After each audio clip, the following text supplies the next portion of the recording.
ওকে। ওকে, আসসালামু আলাইকুম। তো আমরা আসসালামু আলাইকুম। মডার্ন পিরিয়ড চলতেছে, তাই না? মডার্ন মডার্ন না? জি তাহলে স্যার। মডার্নের গত ক্লাসে বঙ্গবন্ধু পর্যন্ত আমরা আহ বঙ্গবন্ধু পর্যন্ত আমরা ইয়ে করতে পারছিলাম, তাই না?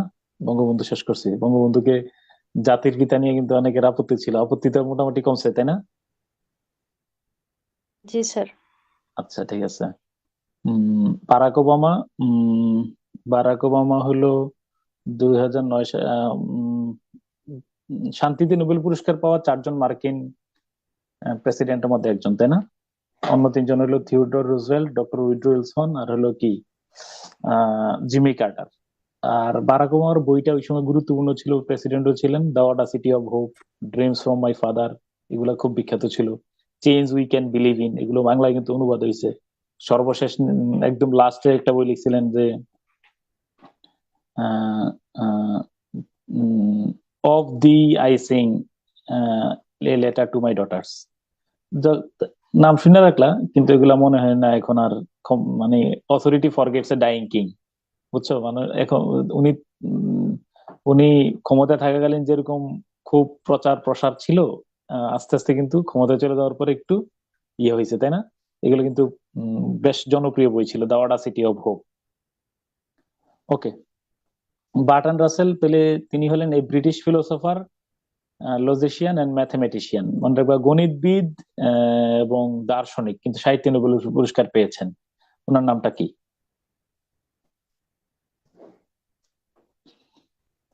বার্টন রাসেল।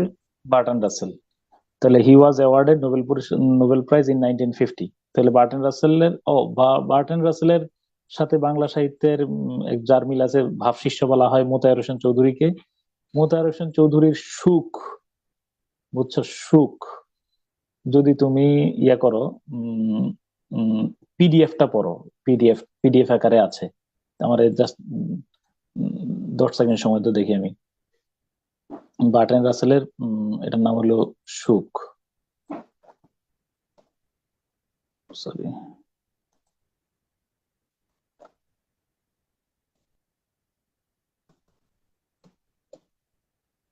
সুখ বাই সুখ কার না এটা? মোতার হোসেন চৌধুরী, তাই না? মোতার হোসেন জি চৌধুরী স্যার। না? জি স্যার, মোতাহার হোসেন চৌধুরী। আমি কনকোয়েস্ট অফ হ্যাপিনেস এর। হ্যাঁ,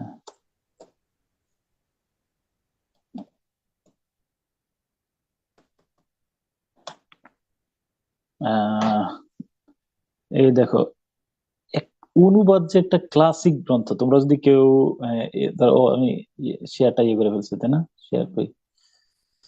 উম, অনুবাদ যে একটা ক্লাসিক কাজ, অনুবাদ যে কত সুন্দর হইতে পারে, এর একটা বড় দৃষ্টান্ত হলো মোতাহার হোসেন চৌধুরীর সুখ। এটা আহ এটা হলো, আমি সফট কপি একবার পাইছিলাম, পিডিএফটা দেখিতে আছে কিনা।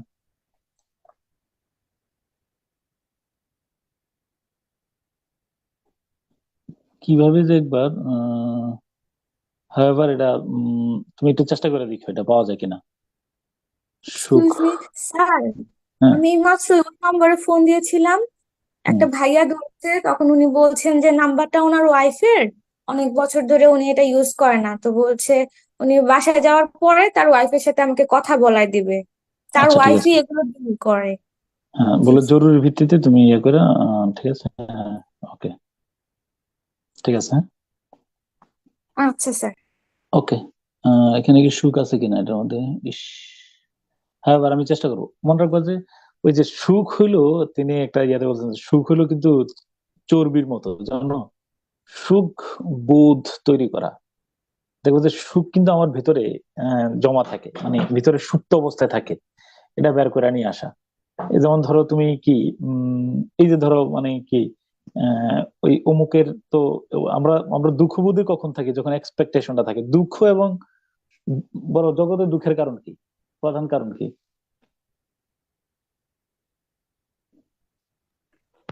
আশা, স্যাটিসফ্যাকশন হ্যাঁ, না আসা। না, আশা তো স্যাটিসফ্যাকশন না আসা। আশা তো হলো দুঃখ নিরসনের অন্যতম উপায়, তাই না? কারণ প্যান্ডোরাস বক্স থেকে আসছে যেটা। দুঃখের প্রধান কারণ কি বলো? সুখ করা। এক্সপেকটেশন। হ্যাঁ, সুখের আশা। এক্সপেকটেশন, সুখের প্রত্যাশা না। আশা। প্রত্যাশা। তাহলে অন্যের কাছ শোপেন থেকে কিছু চাওয়া বা না চাওয়াটা ব্যাপারটা। শোনো, শোপেনহাওয়ার, SCHOPEN, শোপেন, HOWER, মেবি বানানটা এরকম, দুঃখবাদী দার্শনিক তিনি। শোপেনহাওয়ার, মনে রাখবা, শোপেনহাওয়ার পৃথিবীর বিখ্যাত দুঃখবাদী দার্শনিক। তিনি দুঃখের কারণগুলা বিভিন্ন অনেকগুলা কারণ বের করছেন। এর মধ্যে প্রধান কারণ তিনি যেটা বের করছেন, এটা বুদ্ধিজম থেকে, গৌতম বুদ্ধ থেকে, গৌতম বুদ্ধের দর্শন থেকে ধার করছেন। এটা হলো ওই যে এক্সপেকটেশন। শুধু প্রধান কারণ হলো আমি কিছু একটা প্রত্যাশা করি। আমার এই প্রত্যাশাই হলো দুঃখের মূল কারণ। যতদিন পর্যন্ত মানুষ তার এই প্রত্যাশার বা আকাঙ্ক্ষার এই যে প্রত্যাশার সাথে প্রাপ্তির যখন ব্যবধানটা এই না কমাইতে পারবে, তার দুঃখ অনন্তকাল থাকবে, শিওর। তুমি যতজন মানুষের দুঃখে আছো, দুঃখের 99% কারণ হলো তুমি তার কাছে অথবা কোনো কিছুর কাছে কিছু একটা প্রত্যাশা করে রাখছিলা, ফলে তুমি দুঃখের অনন্ত লেলিহান শিখা ভিতরের মধ্যে রয়ে গেছে। এটা হলো বিষয়। আর সুখের বিষয়টা হলো, সুখটা বার্টন রাসেল যে সুখ ব্যবহার করছেন, যে দ্য কনকোয়েস্ট অফ হ্যাপিনেস, মানে যে হ্যাঁ ভিতরে চর্বির মতো আছে, যে আরে ওর তো কি নাই বলো, ওর এরকম অসংখ্য মানুষের তুলনায় নিজের সুখটা, যেমন ধরো কি ওই যে ওর তো ধরো একটু খোরা, আমি তো খোরা না, ও তো ওইটা ভুলা যায়, আমি তো ভুলি না। মানে নিজের মধ্যে পজিটিভ দিকগুলা, এই যে অনেক মানুষ তো চিনি ডায়াবেটিস এর জন্য খাইতে পারতেছে না, চিনি দিয়ে চা খাইতে পারতেছে না, মিষ্টি রসগোল্লা খাইতে পারতেছে না, আমি খাইতে পারতেছি, উফ কি ভালো লাগতেছে, তাই না? এই ধরো মানে অনেকে, আমি তো গরুর মাংস, বিফ তো আমার এত বেশি পছন্দ, ওই যে রুসামার মা আমারে বলে যে আমারে মানে কাটলে শুধু গরুর মাংস বের হবে আর কি। হ্যাঁ, তো এত মানে তো আমি ও সবসময় বলে যে আপনার এমন কোনো কিছু না হোক, যে আমি আল্লাহ কাছে বলি, আল্লাহ আমার 2 বছর হায়াত কমাই দেন, তারপর গরুর মাংসের উপরে আপনি নিষেধাজ্ঞা দিয়েন না। হ্যাঁ, এমন কিছু দিয়েন না যেটার কারণে আমি 2 বছর কমাই দেন হায়াত, সমস্যা নাই। তো এই যে অনেকে কি ধর খাইতে পারতেছে না, আমার খুব কষ্ট লাগে যে এই যে বিফ খাইতে পারতেছে না। ধরো আমি যারা সনাতন ধর্মে আছে, এটা আমি রেসপেক্ট করে বলতেছি আর কি, যেহেতু আমার খাওয়ার সুযোগ আছে আর কি, সেজন্য। তো কি, তো এই যে দেখো, তাহলে আমি সুখী মানুষ, এই সুখটা হলো বের করে নিয়ে আসা। হ্যাঁ, এটা হলো কনকোয়েস্ট অফ হ্যাপিনেস, মানে এটা চর্বির মতো একটু উত্তাপ দিয়া আমিও যে সুখী মানুষ, আমারও যে সুখের অনেক উপাদান আছে, এটা বের করে নিয়ে আসা, কনকোয়েস্ট অফ হ্যাপিনেস। এটা অনুবাদটা করছে মুতাহির হোসেন চৌধুরী। আমি পুরাতন একটা খুব মানে একদম জরাজীর্ণ একটা বই থেকে অনুবাদটা একবার চোখ বুলাই নেওয়ার সুযোগ পেয়েছিলাম। হায়বার মুতাহির হোসেন চৌধুরী। হ্যাঁ, ঠিক আছে। আমি বলে রাখি, মুতাহির হোসেন চৌধুরী, আহমদ ছফা, লুৎফর রহমান, এই সমস্ত বইয়ের ওনাদের লেখা তোমার সঞ্জীবনী, প্রাণের একটা বড় মানে জায়গা তৈরি করবে হৃদয়ের মধ্যে। হ্যাঁ, এবার দুঃখের ওই কে যে লিখছে, শারমিন লিখছে নাকি, দুঃখ থেকে উত্তরণের অর্থ সাজেশন কি বলে দাও একজন। জি স্যার, এগুলো অটো সাজেশন ছিল আমাদের গ্রামার ক্লাসে। না, এই আর আপনার প্রতি আমার কোনো প্রত্যাশা নাই। হ্যাঁ, যারা এখনো লিখো নাই, খাতার উপরে ফোকাস করে লেখা রাখো, I expect nothing from you, I expect nothing from you. তোমার ডায়োজিনাসের গল্প খাতার উপর লেখা রাখো, I expect nothing from you. এটা আসছে, মনে রাখবে, স্টোইক ফিলোসফি যারা পড়াশোনা করছে, stoic philosophy, nothing from you হবে নাকি নাথিং ফ্রম এনিথিং মানে হবে স্যার? ইউ ওখানে মানে হলো ইউ মানে যে কোনো কিছু দেখে ইউ মানে হলো যে কেউ। সবসময় তো মেনে নেওয়া যায় না এই কথাটা। আমি তাহলে দুঃখ রেখে, দুঃখ তুমি যাবে না তো, বলে রাখি, হলো মহাবীর আলেকজান্ডার দি গ্রেট যখন ওই যে Diogenes, I expect nothing from you, আমার কথা না, স্টোইক ফিলোসফির অন্যতম স্টার, লেখা রাখবা, গুগলে সার্চ দিবে স্টোইক ফিলোসফিটা কি। যারা দুঃখ আনন্দে, সুখ দুঃখে নির্বিবাদী, মানে সুখও খুব বেশি পারে তারে করে ফেলে না, দুঃখেও তাকে কাবু করে ফেলে না, সুখেও তাকে খুব বেশি পরিমাণে আর একদম সুখের উল্লসিত করে না, আবার দুঃখও তাকে চরম ভাবে নাজুক করে না। এটা স্টোইসিজম। স্টোইক ফিলোসফিদের গুরু ছিল ওই যে কিনা নাম, আরে ডায়োজিনাস। তো এই যে আলেকজান্ডার দি গ্রেট বারবার তাকে আহ্বান জানাইছেন কোথায় বলো, কোথায় না, রাজদরবারে, যায় নাই। তারপরে একজন দার্শনিক, আমি ওনার নামও ডায়োজিনাস নাম দিয়ে সার্চ দিলে পেয়ে যাবা, বিখ্যাত দার্শনিক, ওনার সময় নাম ভুলে গেছি। উনি এসে ডায়োজিনাসকে বললেন যে তুমি এসে দেখতেছে শাক দিয়া রুটি খাইতেছে, তুমি বললে যে রাজার কথা শুনে যদি তুমি চলতা, তো তাহলে আমি কি খাই জানো, আমার খাবারের মেনু বলছে, আর তুমি তাহলে এই শাক আর শুকনো রুটি খাইয়া জীবন অতিবাহিত করতে পারতে না, বুঝছো কিনা? তখন ডায়োজেনাস বলছে তুমি যদি শাক এবং শুকনো রুটির মধ্যে কি স্বাদ আছে এই স্বাদ আস্বাদন করতে পারতা, তাহলে রাজার মানে গোলামি বা তোষামোদী তোমার করা লাগতো না। তারপরে আলেকজান্ডার দি গ্রেট নিজেই চলে আসছেন, আসার পরে বললেন, আইসা দাঁড়াইছেন, তিনি খুব ব্যগ্র গতিতে আইসা দাঁড়াইছেন, আইসা বলছে ডায়োজেনাস আপনি আমার কাছে কি চান? তো যখন তিনি দাঁড়াইছেন তখন দেখবা যে এই গল্পটা ডায়োজেনাস লেখা সার্চ দিলে তুমি বাংলায় পেয়ে যাবা। বলছে যে ডায়োজেনাস যখন দাঁড়াইছে তখন সূর্যের রোদ পোহাচ্ছেন ডায়োজেনাস, আলেকজান্ডার দাঁড়ানোর কারণে তার গায়ে ছায়া পড়তেছিল। তো বলছে যে তখন ডায়োজেনাস বললেন যে I expect nothing from you, just আপনি একটু সইরা দাঁড়ান, আমি সূর্যের আলো পোহাচ্ছি, আপনি এর মধ্যে বাধা হইয়া দাঁড়াচ্ছেন। ওকে, তো প্রত্যাশা না করে থাকাটা আসলে কঠিন, চলে আসে অটোমেটিক্যালি, কিন্তু চেষ্টা বাড়াও, দেখবো যে আস্তে আস্তে ধীরে ধীরে ইয়ে করবে। তার আবেগ কমাতে হবে। হুম হুম। তারপরে কি, কোথায় না ছিলাম, কই গেল? Okay done, Bertrand Russell. তাহলে why I am not a Christian মনে রাখবা যে নাস্তিকতার যে একদম যারা আধুনিক সভ্যতা যারা নাস্তিকতার বীজ বপন করছেন, হ্যাঁ, তাদের মধ্যে একদম গোড়ায় হলো কে বলো? উম ইয়া কে বলো তো?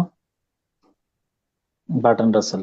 তাহলে why I am not a Christian, human knowledge, marriage and morals, এই বইগুলোর নাম স্যার, শুনো। Why I am not a Christian এটার হচ্ছে এক্স্যাক্টলি হচ্ছে সামারিটা কি একটু ডিটেল ওই বলবেন? মোট কথা হলো যে তিনি খ্রিস্ট মানে কেন, যাক এই মানে যেহেতু আমি বলে রাখি, তোমার বলে রাখি, বাংলাদেশের বাংলা সাহিত্যে আরজ আলী মাতব্বরের নাম শুনছো কিনা? জি উনার স্যার। গুরু হলো জি কি বলো?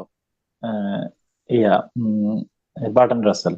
তো বার্টন রাসেলের শিষ্যরা ধরো কি ওই যে উম ধর্ম বিশ্বাসের বাইরে এসে তারা একটা বড় ইউনিভার্সাল জগৎ খুঁজে বের করছেন আর কি। ওইগুলো তার ডিপ যাই না, তাহলে ধর্মীয় অনুভূতিতে মানে why I am not a Christian না করে যদি বলো এটা ওয়াই আই কি এম নট মোটামুটি একটা অ্যাথিস্টিজমের ওনার হচ্ছে কাহিনী নাকি এথিজমের বলতো? পক্ষে শক্তিশালী একটা দলিল। Why I am not a Christian বাদ দিয়া এটার অনুবাদও করছে বাংলায় why I am not a Christian. আমি বলছি যে why I am not a খ্রিস্টিয়ানের অনুবাদ না করে why I am not a Muslim যদি কেউ লিখতো তাহলেও তো সেমই হইতো, এরকমই লিখছে। কিন্তু তিনি ধর্মরে আঘাত করে, তিনি সমালোচিত কম হয়েছেন এই জন্য ধর্মরে আঘাত দিয়ে করেন নাই, তিনি বলছেন যে আমি এই কারণে আমি মানছি না, কিন্তু তার মানেই যে যারা ধর্মে বিশ্বাসী তাদেরকে কটাক্ষ করবেন, আঘাত করবেন এমনটা না, তিনি তার মতবাদটা উপস্থাপন করছেন। বুঝছো বিষয়টা? ও ইন্ট্রোডাকশন টু ম্যাথমেটিক্যাল ফিলোসফি, এগুলো তার বিখ্যাত গ্রন্থ। ওকে, বঙ্গবন্ধুর ছোট ছেলের নাম কি বলো? শেখ রাসেল। রাসেল। শেখ বঙ্গবন্ধু রাসেল। কার এবং বঙ্গবন্ধু কার নাম অনুসারে বার্টন রাসেল রাখছে? রাসেলের অনুসারে। হ্যাঁ, বার্টন রাসেল। ওকে, হ্যাঁ উনি বাংলাদেশে বাটন রাসেলের বই পড়তেন, সেইখান থেকে অনুপ্রাণিত হয়ে ওনার নাম রাখেন। হ্যাঁ হ্যাঁ শিওর। তবে ওনার ফিলোসফি অসাধারণ আছে। হাওয়েভার বেগম রোকেয়া, সুলতানাস ড্রিম নিশ্চয়ই পড়ছো, অবরোধ বাসিনী তো পড়ার কথাই, তাই না? অবরোধ বাসিনী নিয়ে সম্প্রতি নতুন শিক্ষাক্রমের মধ্যে কিন্তু আলোচনা হয়েছে। অবরোধ বাসিনী থেকে কিছু লাইন তুলে দিছে, এই যে পর্দা টর্দা নিয়ে কিছু কথা ছিল না, ওই সময় কিন্তু পর্দার এইভাবেই কিন্তু মানুষ হয়তো খুব পর্দার মানে পর্দা মানে হলো যে একদম পুরা ইয়াটিয়া ঢাইকা ফেলা যে পর্দাটা করা হয় আর কি, ওইগুলোর অবরোধ বিরুদ্ধে। বাসিনীর একটা কাহিনী ছিল এরকম না স্যার, যে হচ্ছে ওই রেল স্টেশনে যা গেছে, যে হচ্ছে এটা তো ওই যে নতুন, বস্তার মধ্যে হ্যাঁ হ্যাঁ আরেকজন কাছে চলে গেছে, বহুত রকমের কাহিনী আছে অবরোধ বাসিনী পড়লে।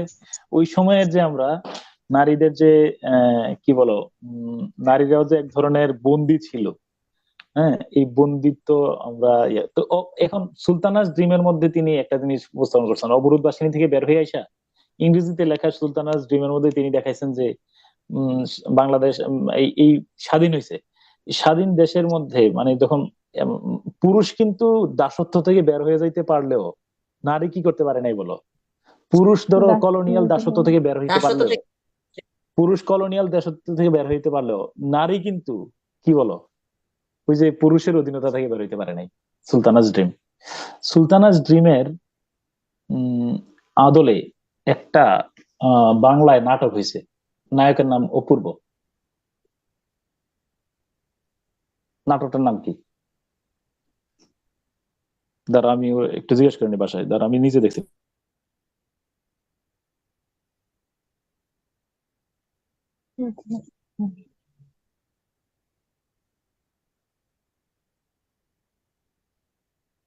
ও, নাটকের নামই সুলতানাস ড্রিম, বুঝছো? ওই যে অপূর্ব যে নায়ক ছিল, হ্যাঁ,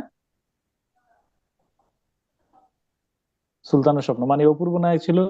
আইসা ধরো অপূর্বরে এই যে মেয়ের আইসা তাকে ধমকাচ্ছে, হ্যাঁ, তারা টিজ করতেছে, সুলতানা এইভাবে স্বপ্ন কেউ দেখছো এটা?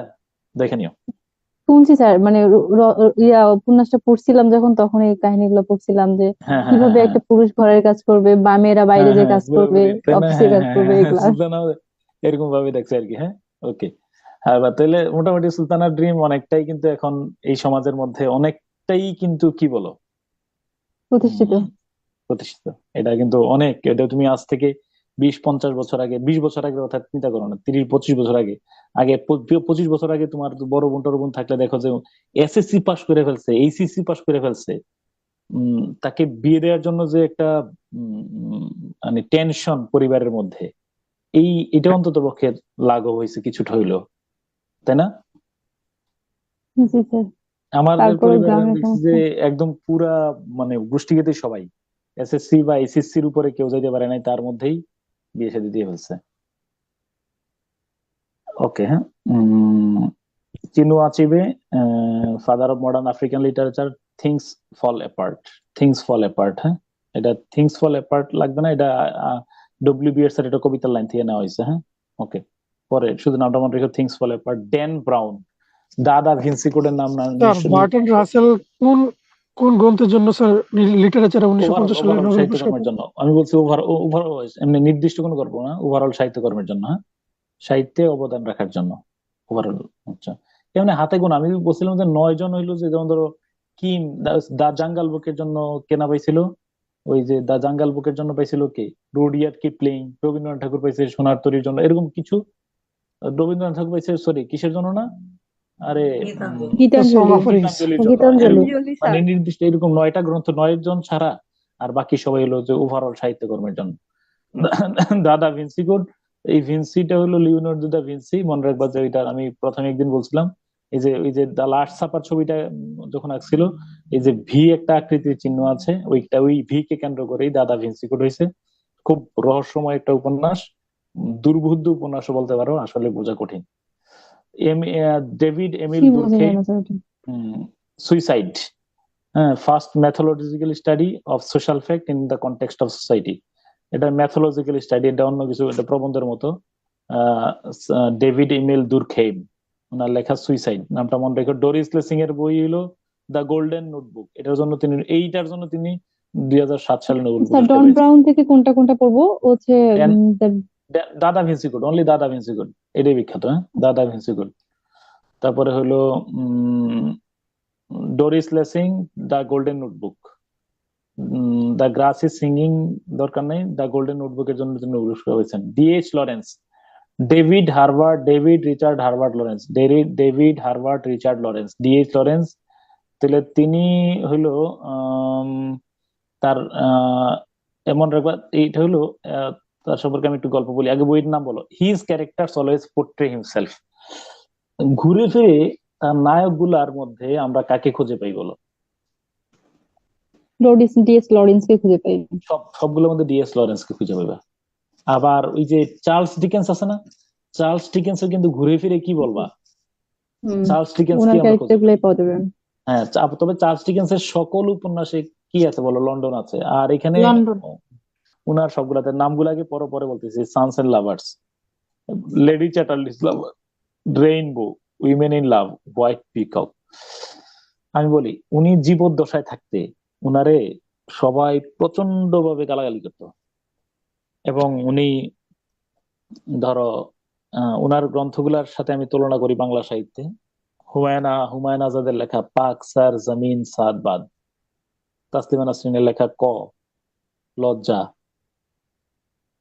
সৈয়দ শামসুল হকের লেখা খেলারাম খেলে যায়, এরকম গ্রন্থের নাম শুনছো কিনা? জি স্যার। বাংলা সাহিত্যের উপন্যাস, নট উপন্যাস। তো যেখানে মানে একদম পুরা নিজের একটা লেখকের তার যে ব্যক্তিত্ব জলাঞ্জলি দিয়েছেন, তাই না? তো এরকম জি স্যার। ধরনেরই তার সাহিত্য কর্মগুলার কারণে তিনি নিন্দিত ছিলেন। তার জীবদ্দশায় মানুষ যেখানে যাইতো তাকে তুচ্ছতাচ্ছিল্য করতো, গালাগালি করতো। ঠিক আছে? ফলে কিন্তু পরবর্তীতে তিনি মারা যাওয়ার পরে তিনি দেখলেন যে এখানে শুধু আহ, অশ্লীলতার কারণে যে এগুলা কি করা যাবে, কিন্তু এটা সমাজের রূঢ় বাস্তবতা। এইগুলা যখন ফস্টার মানে তার নোভেল গুলার গুণকীর্তন করছেন, তখন তিনি বিখ্যাত হয়েছেন। তিনি মারা যাওয়ার পরে জীবদ্দশায় তিনি কোনো সম্মান লাভ করেন নাই। তো তোমার কি বললাম না এটা, তো কি বললাম এটা, উম, ও ডিএস তো লরেন্স। লরেন্সের যেমন ধরো তোমার বিখ্যাত হলো যে সানস এন্ড লাভার্স। শোনো, লেডি চ্যাটার্লিজ লাভার মানে এখানে এক্সট্রা ম্যারিটাল অ্যাফেয়ার নিয়ে আসছেন। তো পরে হলো সানস এন্ড লাভার্স বলে রাখি। সানস এন্ড লাভার্স হলো পুত্ররা প্রেমিকেরা। কি নামটা কি কঠিন করছে দেখছো কিনা, সানস এন্ড লাভার্স। এখানেও দেখবো যে সেম ওই যে ডিএইচ লরেন্সের মা যা তার সাথে যা করছিল তাই। তাহলে আমরা দেখি যে এখানে পলকে বিয়ে করতে দেয় না তার মা। কেন মা তার ছেলেকে বিয়ে করতে দিচ্ছেন না? হয় কেন বলো? তো এখানে আমরা ইডিপাস কমপ্লেক্স পাই। ইডিপাস কমপ্লেক্স মানে হলো যে এক্সেসিভ অ্যাটাচমেন্ট। এটা ইডিপাস কমপ্লেক্স মানে এই যে আরে এটার নাম কি, ওই যে মনো মনোবিজ্ঞানী সিগমুন্ড ফ্রয়েডিয়ান সাইকোলজি যদি পড়ো, excessive attachment of mother to her son. মায়েরা ছেলেদেরকে পুত্র সন্তানদেরকে বেশি ভালোবাসবেন, বাবারা কন্যা সন্তানদেরকে বেশি ভালোবাসবেন, এগুলো অনেকগুলো কিন্তু ইয়ে করছেন। ফলে মা তার পুত্রকে বিয়ে করতে দিচ্ছেন না। কেন দিচ্ছেন না?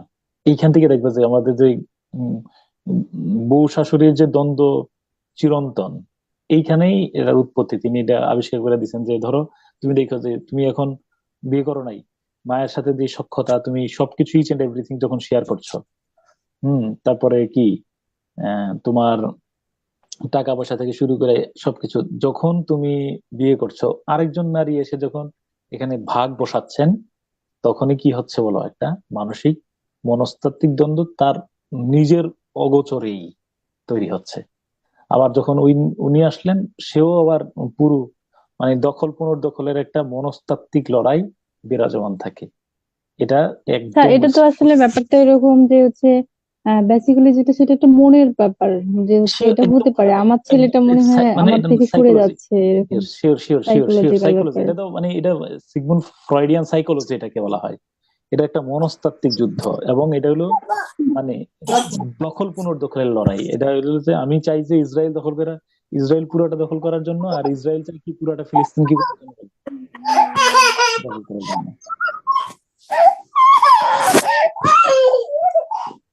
ঠিক আছে, তাহলে এটা হলো কি সানস এন্ড লাভার্স। তাহলে sons and lovers, Lady Chatterley's lover, the rainbow নামে হোয়াটসঅ্যাপের কবিতা আছে, মনে আছে তো তোমাদের? উইমেন ইন লাভ।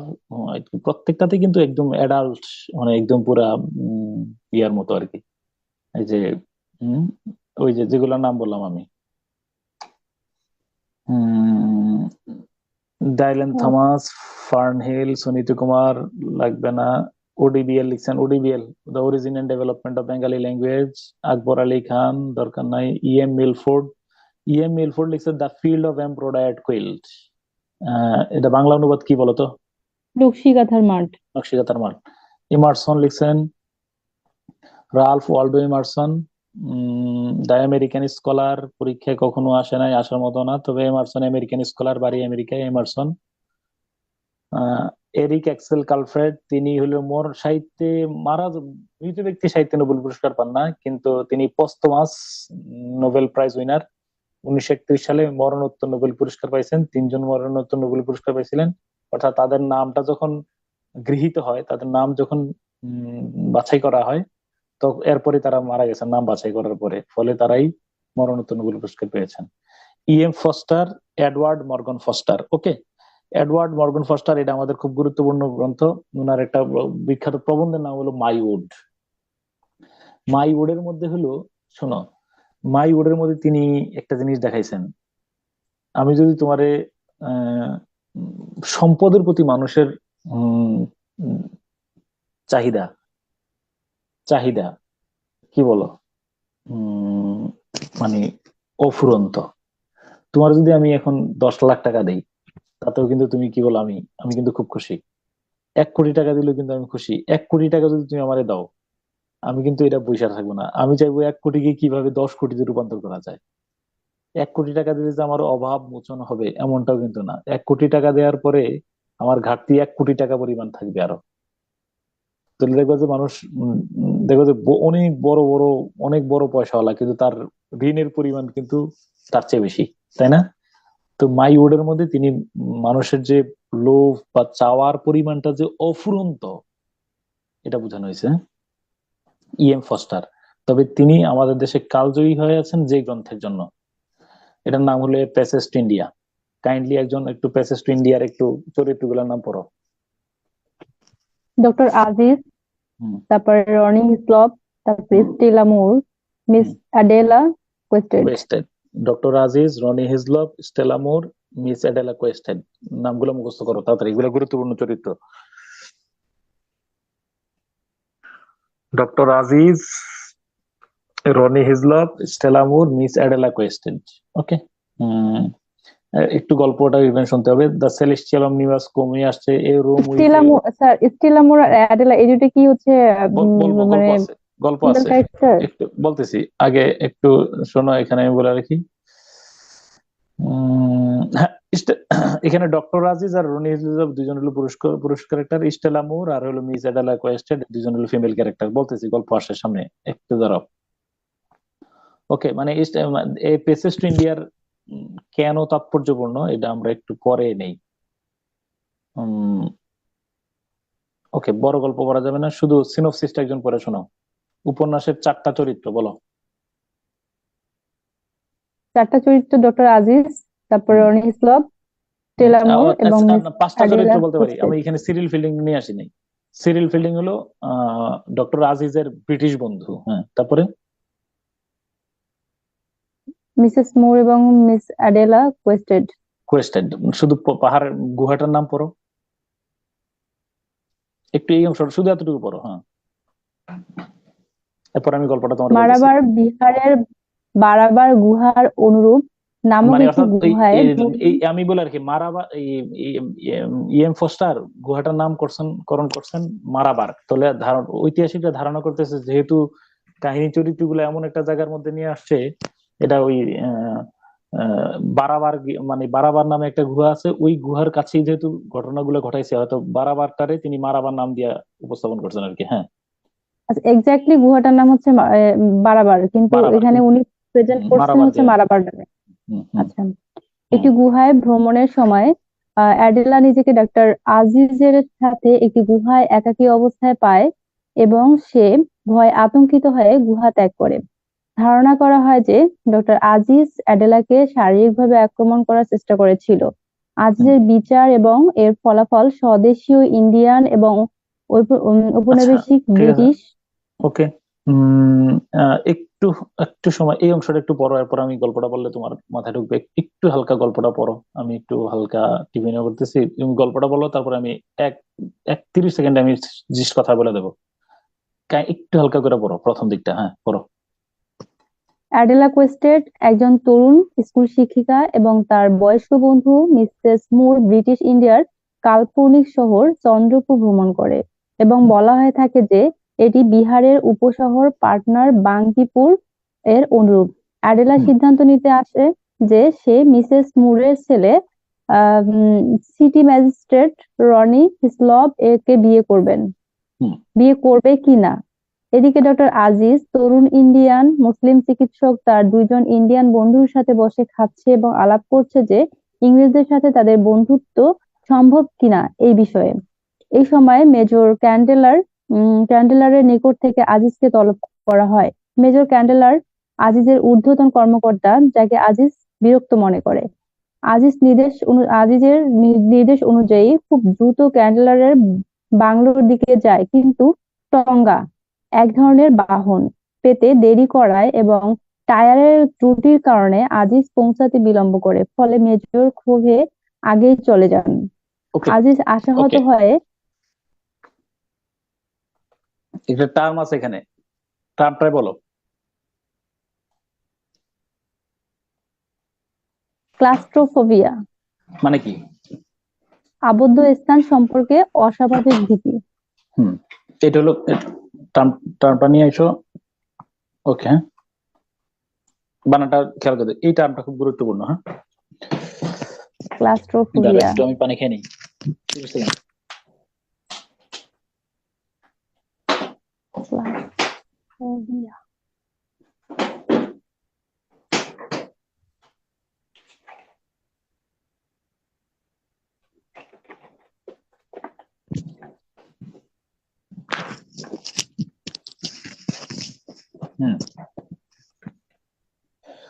আচ্ছা, এবার একদম সামারি না, সিনোপসিস হলো মিস এডালা কোয়েস্টেড আর হলো মিসেস মোর। মিসেস মোরের পুত্রের নাম কি বলো? রনি হিজলপ। তো এখন মিস এডালা কোয়েস্টেড রনি মিসেস মোর হলো মানে বান্ধবী বললেও মানে হলো যে তারা বয়সে অনেক সিনিয়র জুনিয়র, কিন্তু মিস মোর বলো যে তুমি আমার পুত্রবধূ হইবে আর কি, মানে পুত্রবধূ হওয়ার জন্য পুত্রবধূ মানে পুত্রের সাথে বিয়ে দিবে এবং পুত্রের পছন্দ হয় কিনা এই টার্গেটে তাকে ইয়া থেকে কোথায় নিয়ে গেছেন বলো? গুহায় নিয়ে গেছে। আরে ব্রিটেন থেকে কোথায় নিয়ে গেছে? ইন্ডিয়াতে নিয়ে গেছে। ও বুঝছো? হ্যাঁ, ইন্ডিয়ান। যাওয়ার পরে হইলো সেখানে যাওয়ার পরে সিনপসিসটা একদম বিশাল উপন্যাসের মূল বক্তব্যটা শুনে সেখানে যে ডাক্তার আজিজের সাথে দেখা হয়। দেখা হওয়ার পরে তারা ওই যে ইন্ডিয়া, আমরা তো মেহমান টেহমান আসলে বিভিন্ন জায়গায় ঘুরে দিয়ে নিয়ে যাই না, ধরে নিয়ে গেছে খাগড়াছড়িতে আলুটিলা গুহা। নাম শুনছো কিনা কেউ? জি স্যার, খাগড়াছড়ির আলীটিলা গুহা। আলুটিলা গুহা নাম তো নিশ্চয়ই শুনছো, যারা গেলে তুমি বুঝতে পারবা। এই আলুটিলা গুহার মধ্যে ঢুকছে। তোমরা যদি আলুটিলা গুহার মধ্যে ঢুকো নিরবিল, মানে ওইটা তো বারাবারটা তো অনেক বড় গুহা। গুহার মধ্যে ঢুকার পরে ঢুকার পর তো একটু অন্ধকার হয়ে গেছে না? তো এখন ওরা কি হারাই গেছে বলো? মানে ডক্টর আজিজও হারাইয়া বেরোয় আসছে, আর এই যে মিস এডালা কোয়েস্টেড সে ভিতরে রয়ে গেছে, কিন্তু তার ভেতর গুহার ভিতরে গুম গুম করে আওয়াজ হয় না? আওয়াজ হয় না মানে একটা ধরো একটা ওই আবদ্ধ স্থানে যে আওয়াজটা হয়, এই আওয়াজটার কারণে মিস এডালা কোয়েস্টেডের ধারণা হয়েছে আজিজ তাকে কোনো শারীরিকভাবে কোনো কিছু করার জন্য তাকে আক্রমণ করতে উদ্যত হয়েছে। সে দৌড়াইয়া কোথায় বের হয়েছে বলো? গুহা থেকে বের হয়েছে। বের হয়ে অভিযোগ ধারণ করছে যে ডক্টর আজিজ তাকে কি করতে চাইছিল বলো? বিষয়টা বুঝছো? জি স্যার। এইটা নিয়ে হলো মামলা। এই হলো মামলা, এটা নিয়ে হলো ইয়াতে। তোমরা যদি কেউ চাই এপিএসএস ইন্ডিয়া তার মানে মুভিটাও এই গুহার শব্দটার জন্য এটাকে ক্লাস্ট্রোফোবিয়া বলা হচ্ছে। এই এই এবং এই সে শুধু এই ফোবিয়া আক্রান্ত হইয়া সে যে ওই তার ধারণা হ্যাঁ, মামলা তার করলো। বিদ্যমান ধারণা হয়েছে তাকে আক্রমণ করতে আসছে কে বলো? অসৎ উদ্দেশ্যে কে? ডক্টর আজিজ। এই আজিজ। এই হলো বিষয়। ফলে এইখান থেকেই কিন্তু যুদ্ধটা শুরু হয়েছে, যে আদালতের মধ্যে যে এই ব্রিটিশদের ধ্যান ধারণা মানুষের ব্যাপারে, আর বাঙালি মানে এই ভারতবর্ষের ধ্যান ধারণা কি বলো, east is east, West is West, যে তারা কে একজনের সাথে কখনো মিলবে না। ও ওদের শাসন মানে না, আর ও ওদেরকে মানুষ হিসেবে গণ্য করে না। এটাই তিনি উপস্থাপন করে দিয়েছেন। এই প্যাসেজ টু ইন্ডিয়ার যদি তুমি বলবা যে কালজয়ী কেন, এই গ্রন্থের মধ্যে তিনি বুঝাই দিয়ে গেছেন স্পষ্টভাবে যে এই ব্রিটিশরা ওদেরকে দাস বানাতে পারছে না, আর অ্যাপারেন্টলি যারা দাস হয়ে আছে ব্রিটিশ ইন্ডিয়ার, তারা ব্রিটিশদেরকে মনিব হিসাবে মেনে নিতে পারছে না। ফলে ব্রিটিশের কিছুদিন পরে তারা তাদের রাজত্ব হারাবে। প্যাসেজ টু ইন্ডিয়া, হ্যাঁ, এটা একটা কাল, এই জন্য এটা কালজয়ী। হ্যাঁ, ওকে। তো বিশাল কাহিনী আমি বলতে পারলাম না। ওকে, ওকে, ঠিক আছে। এই যে উপন্যাসের শেষে বাক্যগুলো যে সে এবং ফিল্ডিং কখনো বন্ধু হতে পারে না যতক্ষণ পর্যন্ত না ব্রিটিশ ইন্ডিয়া রাজমুক্ত হয়। এমনকি মাটি এবং আকাশ বলছে যে মানে অর্থাৎ তুমি আর কখনোই আমি তোমাদেরকে বিশ্বাস করবো না, তোমরা আমাদের মনিব না। আমরা ততদিন পর্যন্তই মানে চেষ্টা চালাবো, মানে ততদিন পর্যন্ত আমাদের স্বপ্ন অপূরণ থাকবে যতক্ষণ পর্যন্ত তোমরা আমাদের ভূখণ্ড ছেড়ে না চলে যাও। অর্থাৎ ভারতবর্ষের মানুষদের যে স্বাধীনতার একটা তীব্র আকাঙ্ক্ষা এবং ব্রিটিশদেরকে কোনো মতে যে মনিব হিসেবে মেনে নিতে পারছেন না, এটার একটা উজ্জ্বল দৃষ্টান্ত। বইয়ের নাম কি বলো? স্যার, ডক্টর আজিজ কি তাহলে হচ্ছে ভারতীয়? ভারতীয়, হ্যাঁ, ডক্টর আজিজ ভারতীয়। ওকে। তারপরে হলো এবং সিরিল ফিল্ডিং এর সাথে যে তার বন্ধুত্ব ছিল, মনে রাখবা সিরিল ফিল্ডিং এর সাথে তার বন্ধুত্ব অনেক ঘনিষ্ঠ বন্ধুত্ব। কিন্তু যখন একদম ঘনিষ্ঠ বন্ধু, কিন্তু যখন এডেলা কোয়েস্টেড কার বিরুদ্ধে, আজিজের বিরুদ্ধে এই অভিযোগটা উপস্থাপন করে, তখন ডক্টর আজিজের ব্রিটিশ বন্ধু কার পক্ষ নেই বলো? মোর নায়িকার কোয়েস্টেডের পক্ষে ওই যে সম্ভবত মেয়েটার নেওয়ার পক্ষ নেই। কথা। সে জানতো যে আজিজ এই কাজ এর আজিজ এই ওই যে ধারার লোক। শ্বেতবর্ণ হ্যাঁ, কিন্তু তারপরেও সে কি বলো এই বর্ণবাদী আচরণটা করেছে, এবং এই বন্ধুত্বকে সে জানতো। জাতিগত বর্ণ তুমি বলে। একজন দীর্ঘদিন ধরে যদি বন্ধুত্ব থাকে, সে তো জানার কথা যে সেই কাজ করতে পারে কিনা, সেই কাজ করার লোক কিনা, কিন্তু তারপরেও ওই যে যাত্রাভেদ, সে কিন্তু ইয়ার পক্ষ নিছে, এই জন্য বলছে যে তুমি আর কখনো আমার বন্ধু হতে পারো না। ওকে, আর্নেস্ট হেমিংওয়ে, এগুলো তোমরা বহুত আগে পড়ছো। স্যার এখানে কি আর কিছু পড়বো? পোস্টারের হচ্ছে দুইটাই পড়বো, মাইউড এবং হচ্ছে দুইটাই প্যাসেজ দুইটাই টু ইন্ডিয়া, দুইটাই দুইটাই ইম্পর্টেন্ট না? সেলেস্টিয়াল অমনিবাস নাম মনে রাখতে পারো, এ ভিউ অফ, এই যে ইয়াটা, এগুলো পরীক্ষায় তোমার এ রুম উইথ এ ভিউ, দরকার নেই, ওই দুইটা মনে রাখো, চরিত্রগুলো মনে রেখো। হ্যাঁ, তারপরে একটার কথাই আহ বলছেন স্যার, যে প্যাসেজ টু ইন্ডিয়া। হ্যাঁ, স্যার প্যাসেজ টু ইন্ডিয়া একটাই পড়বো স্যার, এই প্যাসেজ টু জায়গা ইন্ডিয়া, থেকে বলছেন। Passage to India, my ode, এই দুইটাই মনে রেখো। চে গুয়েভারা, কিউবার গেরিলা ওয়ারফেয়ার, কিউবার অন্যতম কি বলো ওই যে বিপ্লবী, তাই না? জি Ernest sir. Hemingway, Ernest Hemingway তিনি মোট কথা হলো তার বাড়ি আমেরিকা, এটা হলো 1 নম্বর প্রশ্ন। উপন্যাসগুলোর নাম বলো। এ ফেয়ারওয়েল টু আর্মস, ঠিক আছে? এ ফেয়ারওয়েল টু আর্মস মানে আমি এর আগেও তোমাদেরকে শোনাইছি। আর্মস মানে আর্মস বলতে বলো বলো, এটা আমি বুঝাইছি তোমাদেরকে একদিন। বলো এ ফেয়ারওয়েল টু আর্মস।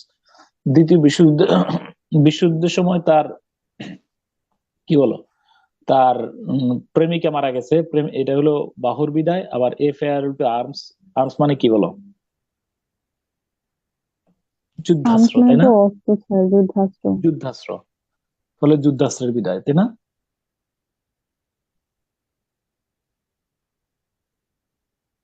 ওকে, হ্যাঁ। আহ, এটা আচ্ছা, কি তাহলে আর্মস, ফেয়ারওয়েল টু আর্মস, এখানে কি এটা রূপকথা ব্যবহৃত হয়েছে স্যার? এটা হলো ফেয়ারওয়েল টু আর্মস মানে হলো পানের উদাহরণ। আর্মস মানে হলো দ্বৈত অর্থ প্রকাশ করছে। হ্যাঁ, পানে পান, পান, ওই যে একটা শব্দের বহুমুখী অর্থ থাকে। হ্যাঁ, তুমি যদি মনে করো এটা যুদ্ধবিরোধী উপন্যাস, তাও সেই হিসাবেও পড়তে পারো। যদি বলো এটা প্রেমের প্রেমের উপন্যাস, তাও উম, ওইভাবে মিলতে পারো। হ্যাঁ, ওকে। তাহলে মনে রাখবে ক্যাথারিন সন্তান প্রসব করতে মারা যান, আর একই সাথে কি তিনি, এইটা হলো ফেয়ারওয়েল টু আর্মস, আর একই সাথে তিনি পুরো উপন্যাস জুড়ে কিসের বিরোধিতা করেছেন বলো?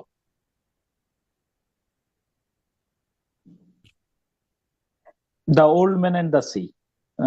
তো exact man can be destroyed but আর নেভার, যুদ্ধের হ্যাঁ, নেভার ক্যান বি ডিফিটেড। হ্যাঁ, এই যে old man and the sea, এটা হলো, এটা আর্নেস্ট হেমিংওয়ে, এটা তিনি কোথায় থাকা অবস্থায় লিখছেন বলো? কিউবায় থাকাকালীন। এইটার জন্য তিনি 1953 সালে নোবেল পুরস্কার এবং 1954 সালে কি করছেন বলো? হ্যাঁ, কিউবার বুড়ো পুলিৎজার। সান্তিয়াগো, এই গল্প, বুড়ো সান্তিয়াগো, ওল্ড সান্তিয়াগো এই গল্পের নায়ক। হ্যাঁ, ওকে, হ্যাঁ। তো এইখানে তো মনে রাখবা যে মানুষ সবসময় কার উপরে প্রভাব খাটায়, একটু বলো তো। প্রভাব খাটায় বলতে স্যার হচ্ছে এটা কি মানে সবলদের একটু প্রতি দুর্বল এরকম কিছু?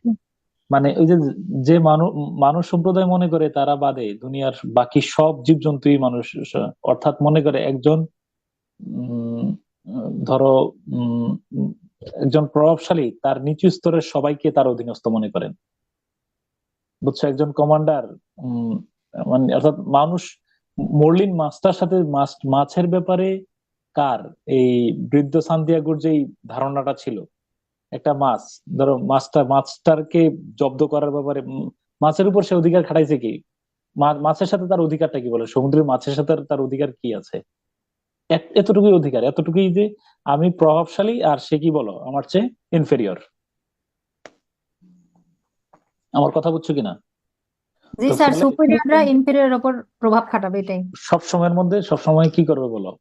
মানে কোনো কারণ ছাড়াই তুমি মাস্টারে মারছো, তুমি স্যার ধরো যেমন ইউএসএ বাংলাদেশের উপর নাক গলাচ্ছে এই যে নির্বাচনে। সবাই সবাই এরকম। ধরো the old man in the sea, এটা একটা বিখ্যাত, মানে তুমি খেয়াল করছো? মাছ একটা নিরীহ জীব সমুদ্রের মধ্যে বিচরণ করতেছে স্বাধীনভাবে, তুমি তার কথা শোনা যাচ্ছে না। আর কথা শুনতে পাচ্ছি না। অধিকার থাকে, কোন অধিকার থাকে বলো?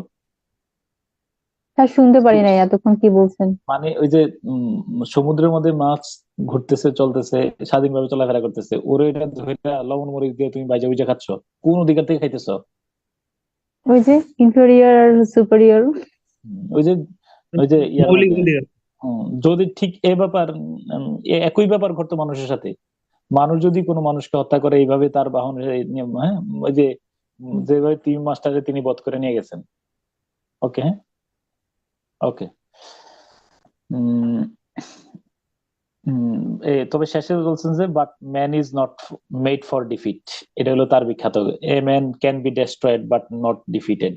এই ওল্ড ম্যান দ্য সি এর একটা কালজয়ী মানুষ, হ্যাঁ, প্রকৃত মানুষ যারা তারা মানে দরকার নিজেরে ধ্বংস হয়ে যাবে কিন্তু কি করতে চায় না বলো? ধ্বংস করতে চায় না কোনো মানে কিছুকে। নিজে পরাজিত হইতে চায় না, তাই না? দেখো এই যে ও যদি সরি। ইসরায়েল আর হামাসের মধ্যে যুদ্ধ, তুমি দেখো শক্তি সামন্ত সবকিছু বর্তমান পরিস্থিতি, চাইলে তো আত্মসমর্পণের সব আছে আছে না বলো? সবগুলো উপলক্ষ আছে না এখানে আত্মসমর্পণ করার? মাসের হ্যাঁ, হ্যাঁ, মানে চারিদিক দিয়ে যেই ধ্বংসস্তূপে পরিণত করছে বা যেভাবে করছে, আম, তুমি কি মনে করো ওইটারে ওভারকাম করে দীর্ঘ সময় টিকে থাকতে পারবে এতগুলা মানুষের পরে? চাইলে আত্মসমর্পণ করে ফেলতে পারে না? জি স্যার। পারে, কিন্তু আত্মসমর্পণ করলে তো যুদ্ধবিরতি চুক্তিতে আসতে হবে। কি না, স্যার আগে ওখানে বলো একটা না। নিউজ দেখলাম সেদিন হচ্ছে লাইন ইয়া ওইটা হচ্ছে ওই ওই যে ব্যাখ্যা দেওয়া দরকার নাই। Man is not made for কি বলো? না ডিফিট, বুঝছো কি না? মানে exact man can be destroyed, আমি মইরা যাবো তবু আমি তোমার কাছে আত্মসমর্পণ করবো না, বিষয়টা বুঝছো? হিটলারের কথা বলতে পারে এখানে, হ্যাঁ, হ্যাঁ, হিটলারের কথা, হিটলারের মতো। আমি এই ইচ এন্ড এভরিথিং বললাম তো, মানে মানুষের এটা ইয়ে হলো কি, ধরো আমি দরকার হয় নিজের শেষ করে ফেলবো তবু কি করবো না, মানুষ নিজেকে ধ্বংস করে ফেলতে প্রস্তুত কিন্তু পরাজয় মেনে নিতে কি বলো প্রস্তুত না। ওকে, হ্যাঁ। জি for sir. Whom the bell tolls, for whom the bell tolls নামে উপন্যাস, এটা কি বলো? এটা স্পেনের গৃহযুদ্ধ নিয়ে লিখছে ওইখানে। আর হলো দ্য সান অলসো রাইজেস, আর সানরাইজিং কার লেখা বলো? জন ডান। জন্ডান। শুধু গল্প শোনা দরকার নাই, চারটা উপন্যাসের নাম কি কি বলো? চারটা উপন্যাসের নাম কি? চারটে এ উপন্যাস farewell to arms, farewell to বললে আর্মস, জরিমানা দিবা প্রতি লাইনে লাইনে। A farewell to arms, the old man and the sea, এরপর কি বলো? For whom the bell tolls, the for sun home the also bell rises. Tolls, the sun also rises. Okay, এগুলাই তোমার গুরুত্বপূর্ণ, আর লাগবে না। ইন্ডিয়ান ক্যামেল যদি এগুলা দিয়ে দিলে কি করার, কিছু করার নেই, এইগুলাই মনে রাখো, আর বেশি মনে রেখে চাপ প্রেশার নিও না। আর্নেস্ট হেমিংওয়ে আত্মহত্যা করছিলেন, যার লেখা পড়া মানুষ হম উম, একটু এই বোল্ড করা অংশটা পড়ো। যিনি পশু শিকার, যিনি পশু মৎস্য অ্যাডভেঞ্চারের মধ্য দিয়ে সময় কাটাতেন, তিনি স্পেন্সের ফ্যাসিস্ট ফ্রাঙ্কোর বিরুদ্ধে যুদ্ধ করার জন্য অস্ত্র হাতে তুলে নিয়েছিলেন। লিখেছেন for whom the bell tolls, old man and সির মতো জীবন ঘনিষ্ঠ উপন্যাস। সেই হ্যামিংওয়ে নিজের জীবন নিজের হাতেই নির্বাপিত করলেন। কেন? কারণটা কি শুনে রেখো। আত্মহত্যার পেছনে অনেকগুলো কারণ। আগে মনে করো যে ছিল যে আত্মহত্যা করছেন রাইটার্স ব্লকের কারণে, যে রাইটার্স ব্লক মানে হঠাৎ করে তার লেখালেখি বন্ধ হয়ে গেছিল, কিন্তু মূল কারণটা কি? হত্যা যেই করছে। কারণটা রিসেন্টলি বের হয়েছে বলো। আত্মহত্যার পেছনে দ্বিতীয় কারণটি আরো ভয়াবহ। কি বাড়িতে কি গাড়িতে সর্বক্ষণ হোমিং এর পেছনে হুম, এসিআই ঢেউ লেগে থাকতো। কেন কেন লেগে থাকতে বলো? এগুলো বড় গল্প, আমি কেন লেগে থাকতো?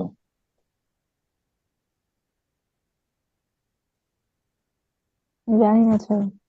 পড়ো না, বোল্ড মার্ক করে রাখছি তো। হ্যাঁ, হেমিংওয়ে আগাগোড়া ছিলেন ফ্যাসিস্ট বিরোধী কমিউনিস্ট ভাবাপন্ন একজন লেখক। কিউবার কার্যক্রমকে তিনি সমর্থন করতেন। কিউবার সঙ্গে তার গভীর সম্পর্ক আছে বলে মার্কিন গোয়েন্দা বাহিনী মনে করতো। আচ্ছা, কথা কি বুঝছো কিনা জি স্যার।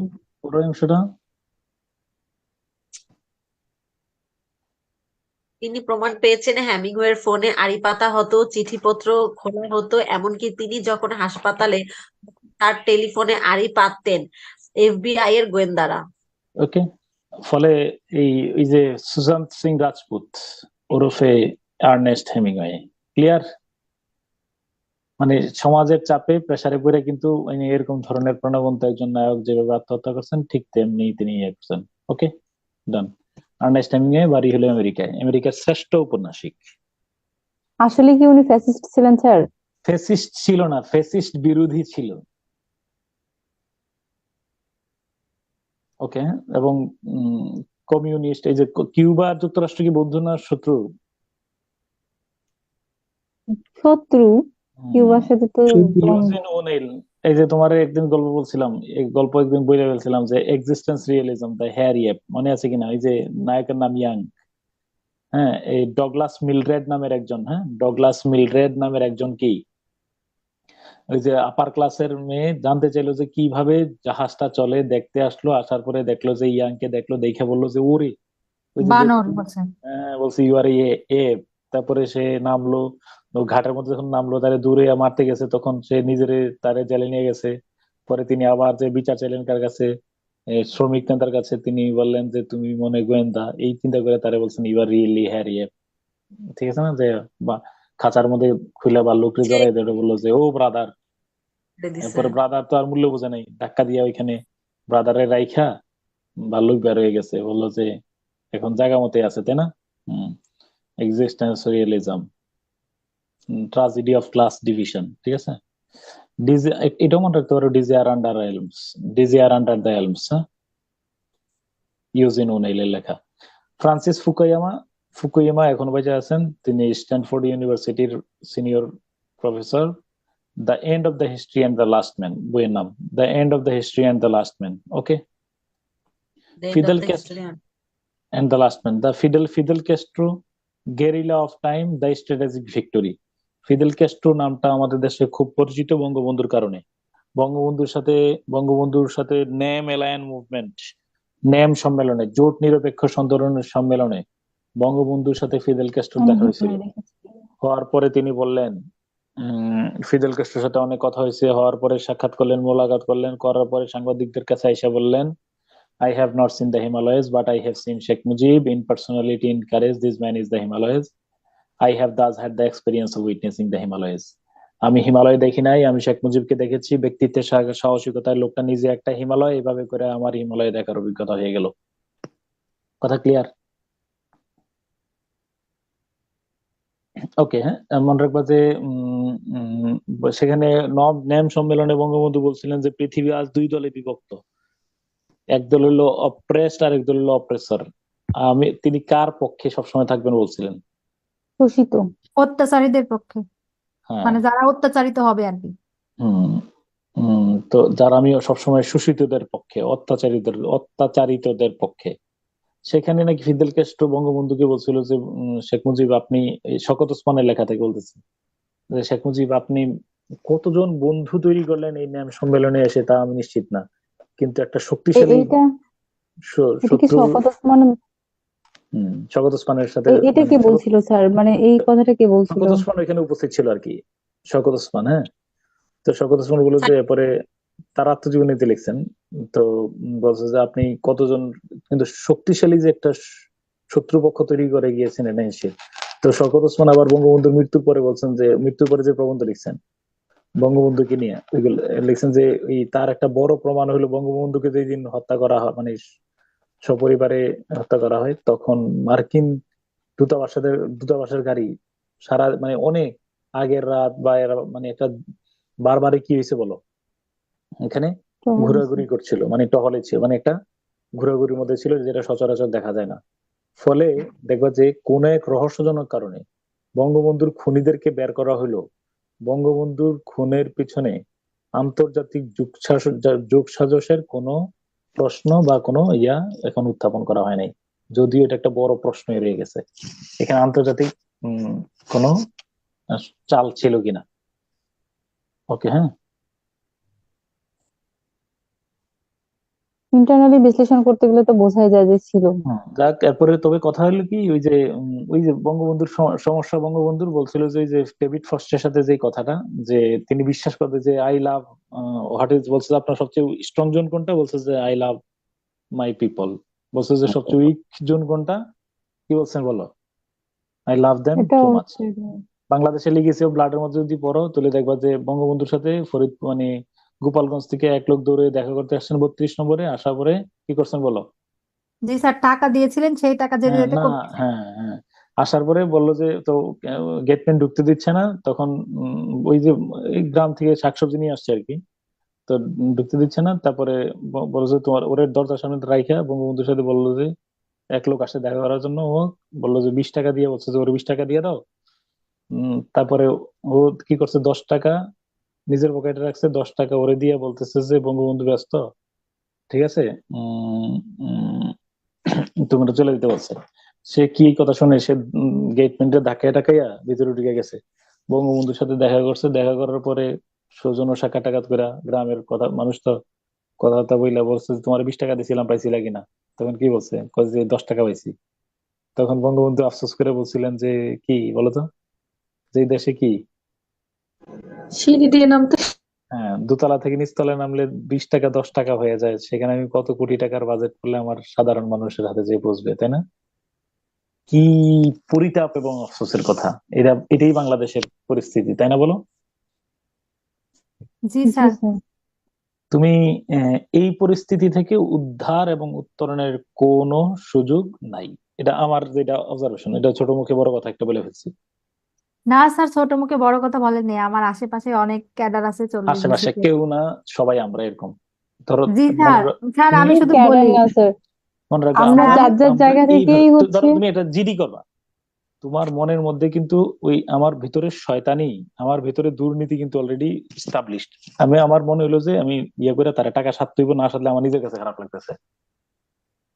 এই কাজটা কোন একজন অফিসার করছে, তারে যদি তুমি 50, 20, 100 টাকা না দিতে পারো, দেখবো যে আমার নিজের মধ্যেই অশান্তি লাগতেছে। এই কথা আমি ঠিক করেছি কোন কম, যাই কিছু করো একটা সরকারি করছো, ও খুঁজুক আর না খুঁজুক, ওরে দেয়াটা আমার দায়িত্ব হয়ে গেছে এখন। যখন এই চেতন এস্টাবলিশড হয়ে গেছে, তুমি কোথা থেকে শুধরাইবা সমাজ, কোথায় এগুলা? ওকে, হ্যাঁ। এটাই বিবেক, স্যার বিবেক স্যার, আমাদের সমাজের একটা তোমার অংশের ধারণাই হলো যে টাকা ছাড়া কিচ্ছু হয় না। তোমারে আমাদের আমি বলে রাখি, তুমি এখানে আমি এই তোমার একটা অবাক করা বিষয় বলি, আমরা এখানে আসার পর থেকে আজ অবধি আল্লাহর কি রহমত, এখানে পেটের কোনো প্রবলেম হয় না, ফুড পয়জনিং হয় না আজকের দিন পর্যন্ত। আরো বিস্ময়কর তথ্য হলো ফুড পয়জনিং এর কোনো উল্লেখযোগ্য ঔষধ নাই, একদম নাই বললেই চলে। দুই একজন কদাচিৎ বাঙালির ফুড পয়জনিং হয়, কিন্তু এখানে তুমি, আমার মনে হয় না, আমি জানি না ফুড পয়জনিং এর কোনো ওষুধ পাইবা কিনা। কেন নাই সেটা বলো? স্যার খাদ্যদ্রব্যে ভেজাল নেই, এজন্য সম্ভাবনা নেই ফুড চিন্তা পয়জনিং করার হওয়ার। সুযোগ নেই, চিন্তা করারই সুযোগ নেই। ট্রুলি বললাম, যেটা আমাদের অ্যাভেলেবেল বাসায় হইতো ঢাকায়, এই আজ অবধি এখানে আমাদের এই পর্যন্ত কোনো রেকর্ড নাই। কারণ তুমি প্রচুর পরিমাণে রেস্টুরেন্টের খাবার খাচ্ছি, রেস্টুরেন্টের খাবারের মধ্যে যদি তুমি উল্টাপাল্টা কিছু করবে, এবং এখানে মানুষ তো, ধরো আমরা তো ভাত খাওয়ার জন্য যে সময় ব্যয় করি, এখানে মানুষ ধরো একটা পিৎজা খাচ্ছে, বার্গার খাচ্ছে, বার্গারটা খাইতে কয় মিনিট সময় লাগে বলো? একটা পিৎজা খাইতে কয় মিনিট সময় লাগে? ফলে তার রাস্তায় আমরা সাথে যখন দুপুরবেলার খাওয়ার আয়োজন করতে যেই পরিমাণ হুলস্থুল কারবার করা লাগে, হ্যাঁ, এখানে কিন্তু এই আওয়াজ টাওয়াজ কিছু নাই মানুষ, তাই না? ধরো ওই জাতীয় খাবার খাচ্ছে, তো আমরা যদি রেগুলার পিৎজা বার্গার এগুলা যদি খাইতাম, এমনি এমনি অটোমেটিক্যালি আমরা দেখবো যে মারা যেতাম। কারণ এগুলোর মধ্যে যেই পরিমাণ উম, বিষয় ব্যবহার করে, তাই না, আনহাইজেনিক। আর আনহাইজেনিক, তারপরে আনহাইজেনিক পরিবেশে তৈরি করে সবকিছু তো ফলে এক্সপায়ারি ডেটেড। ওই যে এই আর কি বললাম, তো সিস্টেমটাই তো হলো okay this man is the Himalaya. Okay, Fyodor Dostoevsky কোথা থেকে আসলাম? I have not. হাউএভার এই ফিদেল ক্যাস্ট্রোর সাথে আমাদের যে সম্পর্কটা বললাম আর কি, আর একটা মেটাফর উদাহরণ নিশ্চয়ই, this man is the Himalaya metaphor তো বুঝছোই। This man is like, as like দ্বারা তুলনা করলে সিমিলার নইলে metaphor. Fyodor Dostoevsky, crime and punishment. একটা কথা শুনো, হ্যাঁ,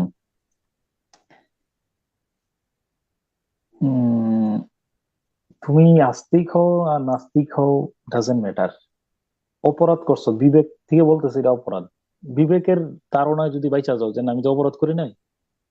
ধরো একদিন কি হয়েছিল, একদিন আমার জন্য তুষার মা বানাইছিল, ওই যে সাদা, ওই যে চাইনিজ সবজি, হ্যাঁ, বুঝছো কিনা? চাইনিজ সবজি দেখতে একটু সাদা সাদা না, জি চাইনিজ ভাইয়া। ভেজিটেবল। খুব সহজে আহ্লাদ করে বানায় রাখছে। আমার তো ধরো স্পাইসি, আমার ঝাল টাল জাতীয় খাবার একটু বেশি পছন্দ, হ্যাঁ।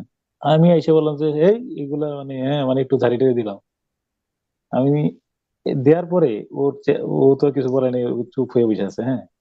তখন আমার ভিতরে একটা আর আপনি স্যান্ডউইচ টেকনিক ফলো না করে ঝাড়ি দিলেন কেন? না না, আমার তো আমার তো এগুলো দেখলে তো এই সময় দেখে তো আমার মেজাজ গরম হয়ে গেছে। আমি খাই ওইটা, তুমি আমার ওইটা দিলে হবে?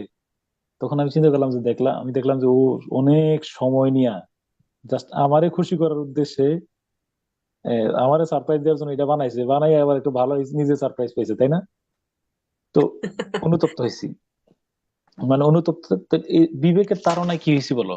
অনুতপ্ততাটা মনে রাখবা যে যে crime never goes without punishment. অর্থাৎ যদি আমার বিবেকের তাড়নায় আমি যদি অনুতপ্ত হই, আমি যদি মনে করি যে ভুল কাজ করছি, এটা ঠিক আছে, অনুতপ্ততা হয়তো কি করতে পারে, রিপেন্টেন্স আমার হয়তো মাফ করে নিতে পারে। কিন্তু মনে রাখবা, অতি বাস্তব কথা হলো, অপরাধ করছি, শাস্তি পাইয়া মারা যাইতেই হবে।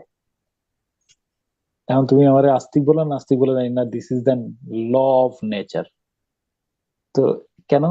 এইটাই মিল্টন আর শেক্সপিয়ার আমাদেরকে প্রাণান্ত বোঝানোর চেষ্টা করছেন, যে এই ধারণা থেকে তিনি নিয়েছেন যে crime never goes without punishment. যে শাস্তি পাওয়ার জন্য যে আমাকে এই আগুন দিয়ে ছেঁকা দিতে হবে এমনটা না। দেয়ার আর টু টাইপস অফ হেল। তুমি মেল্টনের প্যারাডাইজ লস্টেও পড়ছো, আর কি বলো লেডি ম্যাকবেথের মধ্যে পড়ছো, যে হেলে থাকার জন্য all the perfumes of Arabia will not sweeten this little hand, নাকি বলো? মানে এই লেডি জি ম্যাকবেথের যে স্যার। হেলটা ছিল, ওই হেলটা আমরা ভোগ করব। তো মনে রাখবো যে, আর যদি অন্য কিছু কিছু পাপের যদি প্রায়শ্চিত্ত নাও করো, কিছু যেটাকে বলা হয় বাইবেলের ভাষায় অরিজিনাল সিন, ডিভাইন কমিটির মধ্যে যেটা আমরা পাই। ডিভাইন কমিটি কে লিখছিল? দান্তে। দান্তের দ্য ডিভাইন কমিটির ইনফার্নো, নরকের যে বর্ণনা দিচ্ছেন, সেখানে একটা বিষয় অবধারিত রাখছেন, কি জানো? Sin of illicit relationship. মনে রাখবা যে কোন পাপাচার, বুঝছো কিনা, কোন অশ্লীল বা নারী পুরুষের কোন সম্পর্ক, রিলেশন টাইপের কোন অশ্লীলতার, পাপাচারের অপরাধ তুমি দুনিয়াতে কোনো না কোনো ভাবে ভোগ করে মারা যাবে, শিওর। আমরা ভোগ করবোই, অবধারিত আর স্যার কি, হ্যাঁ। কিছু মানুষ যে আছে যে এরকম যে হচ্ছে অনেক অন্যায় করতেছে কিন্তু তারপরে খুব সুন্দর লাইফ লিড করতেছে, আবার ওই কিছু লেডি মানুষ ম্যাকবেথ, আছে যে ভালো মানুষ কিন্তু কিসের তারপরে অভাব কষ্ট ছিল না? পাচ্ছে। আর লেডি ম্যাকবেথের কিসের অভাব ছিল না? তুমি ম্যাকবেথ পড়ার পরে দুই কথা বলতে পারো না? লেডি ম্যাকবেথ কিন্তু তার সব ইংলিশ কলোনির সব পরিচারিকা, অসংখ্য পরিচারিকা, কিছুরই অভাব নাই। রাষ্ট্র চালাচ্ছেন, সবই চালাচ্ছেন, কিন্তু শেক্সপিয়র তার ইন্টারনাল যে ফেসটা, তার ভেতরের যে মুখোশটা, সেটা উপস্থাপন করছেন। তুমি কি তার ভেতরের অবস্থা দেখছো? সে দেখবে যে আমি ঘুষ মানে দেখবে যে কোনো না কোনো একটা ক্যাচারের মধ্যে আল্লাহ তার রাখছে। হয়তো তুমি অ্যাপারেন্টলি দেখতেছো না। রাতে দেখবে যে হাই প্রেশার ওষুধ খেয়ে ঘুমাইতেছে, তো ঘুমানোর সময় চিন্তা করে যে সকালবেলা ডাকতে পারবে কিনা। তার ঘুমের মনে কোনো শান্তি নেই। তুমি ইন্টারনালি তার ভেতরে দিয়ে দেখো। তারপর এটা বললাম আর কি, যে এই একটা পাপ থেকে নিজের সবসময় খুব সাবধান সাবধান এই পাপের ব্যাপারে।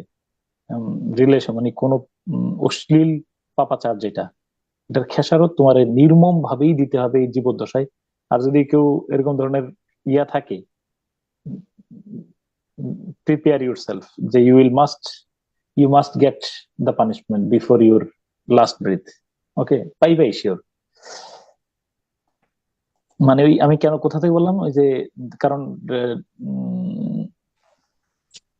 ডিভাইন কমিটির মধ্যে ইনফার্নোতে যে বর্ণনা দিয়েছেন এটা হলো অন্যতম শাস্তি আর কি। ওকে, এবং বলছেন গুড ডিডস নেভার গো উইদাউট রিওয়ার্ড, এবং তুমি ভালো কাজ করলে যে এটার সুফল কিন্তু পাওয়া যাবে, কোনো না কোনো জায়গায় কিন্তু মুক্তি পেয়ে যাবে শিওর। অনেক বড় বিপদ হওয়ার কথা ছিল, হয়তো এখান থেকে বাঁচাই দিচ্ছে আর কি। হ্যাঁ, the idiot, crime and punishment বিখ্যাত, the idiot, the eternal, the house of the dead মনে রাখতে পারো, কিন্তু ক্রাইম এন্ড পানিশমেন্ট বলা যাবে না। Florence nightingale, lady with the lamp, সেবা শুশ্রূষা করার জন্য। গুনার মিডরেল লিখছেন দ্য এশিয়ান ড্রামা, গুনার মিডরেলের লেখা এশিয়ান ড্রামা। গুন্টার গ্রাস এরশাদের আমলে বাংলাদেশে আসছিল, নাসির আলী মামুনের একটা ছবি আছে দেখবা, যে প্রথম আলোর উনি এই ছবিটা তুলছিলেন, যে গুন্টার গ্রাসের রিক্সা চুরিটা চলতেছিল। টিন ড্রাম তার বিখ্যাত উপন্যাসের নাম হলো টিন ড্রাম। হিটলারের প্যারামিলিটারি বাহিনীর ক্ষেত্রে কাজ করতেন, বইটার নাম হলো টিন ড্রাম, ষষ্ঠ উপন্যাস। গাব্রিয়েল গার্সিয়া মার্কেস, তার বিখ্যাত গ্রন্থের নাম 100 ইয়ার্স অফ সলিটিউড। অনেক বোঝার চেষ্টা করছি কিন্তু আমি বুঝি নাই, আল্লাহ পাক ভালো জানে, এটা অনেক কঠিন মনে হয়েছে আমার কাছে উপন্যাসটা। 100 ইয়ার্স অফ সলিটিউড, একটা লাইন বিখ্যাত আছে, they were so close to each other that they preferred death to separation. মানে যখন দেখো যে হাজবেন্ড মারা গেছে, তার কিছুদিন পরে তার ওয়াইফ মারা গেছে, ভাই মারা গেছে, কিছুদিন পরে বোন মারা গেছে, এরকম আত্মিক সম্পর্ক যখন অনেক বেশি পরিমাণে ব্যাকুলতা থাকে, তাহলে they were so close to, নায়ক নায়িকাদের কথা যে বলছিলেন এখানে, they were so close to each other that they prefer death to separation, যে তারা তাদের বিচ্ছেদের চেয়ে তারা মনে করেন যে একসাথে মারাই যায়। দেখবো যে অনেক কাপল টাপল আছে বা অনেক যুগল আছে, দেখবো যে একসাথে সুইসাইড করে ফেলতেছে। তো মনে রাখবো যে তারা সুইসাইডটাকে খুব লঘু একটা শাস্তি মনে করছে, বা অথবা মনে করছে যে মুক্তির একটা বড় উপায়, তাই না? এটা কিন্তু কাজটা খুব সহজ।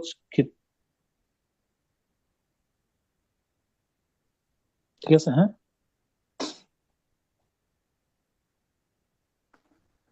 100 ইয়ার্স অফ কি বলো, সলিটিউড। হ্যাঁ, বইটার নাম কি বলো?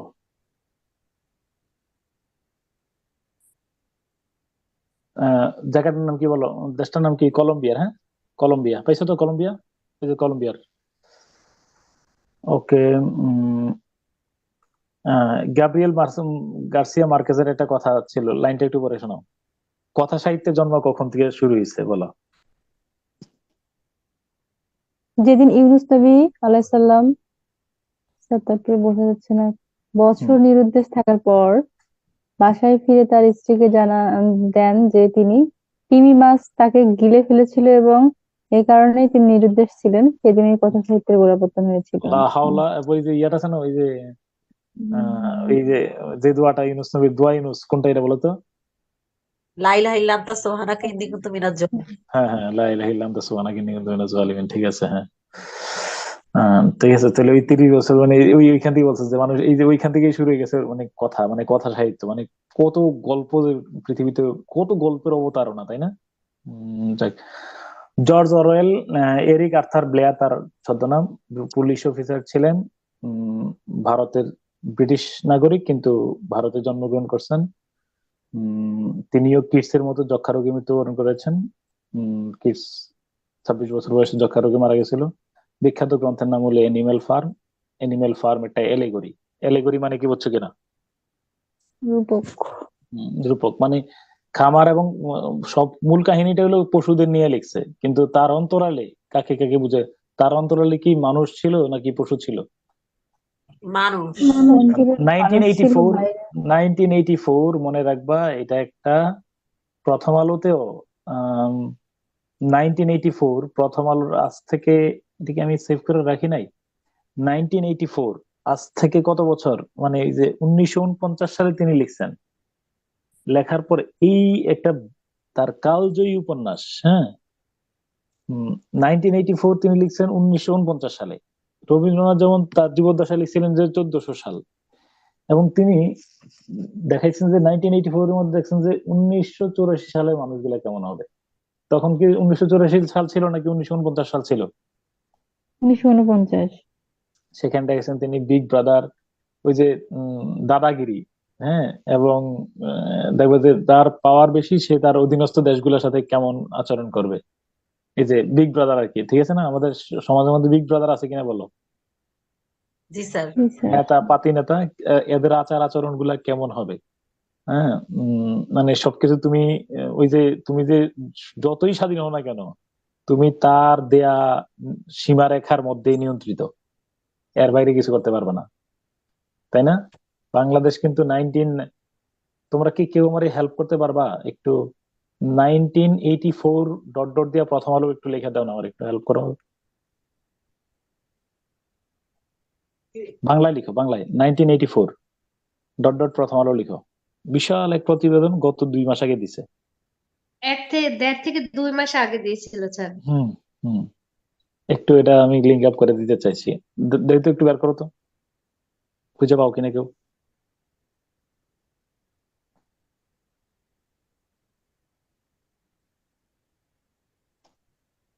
ওকে, হ্যাঁ।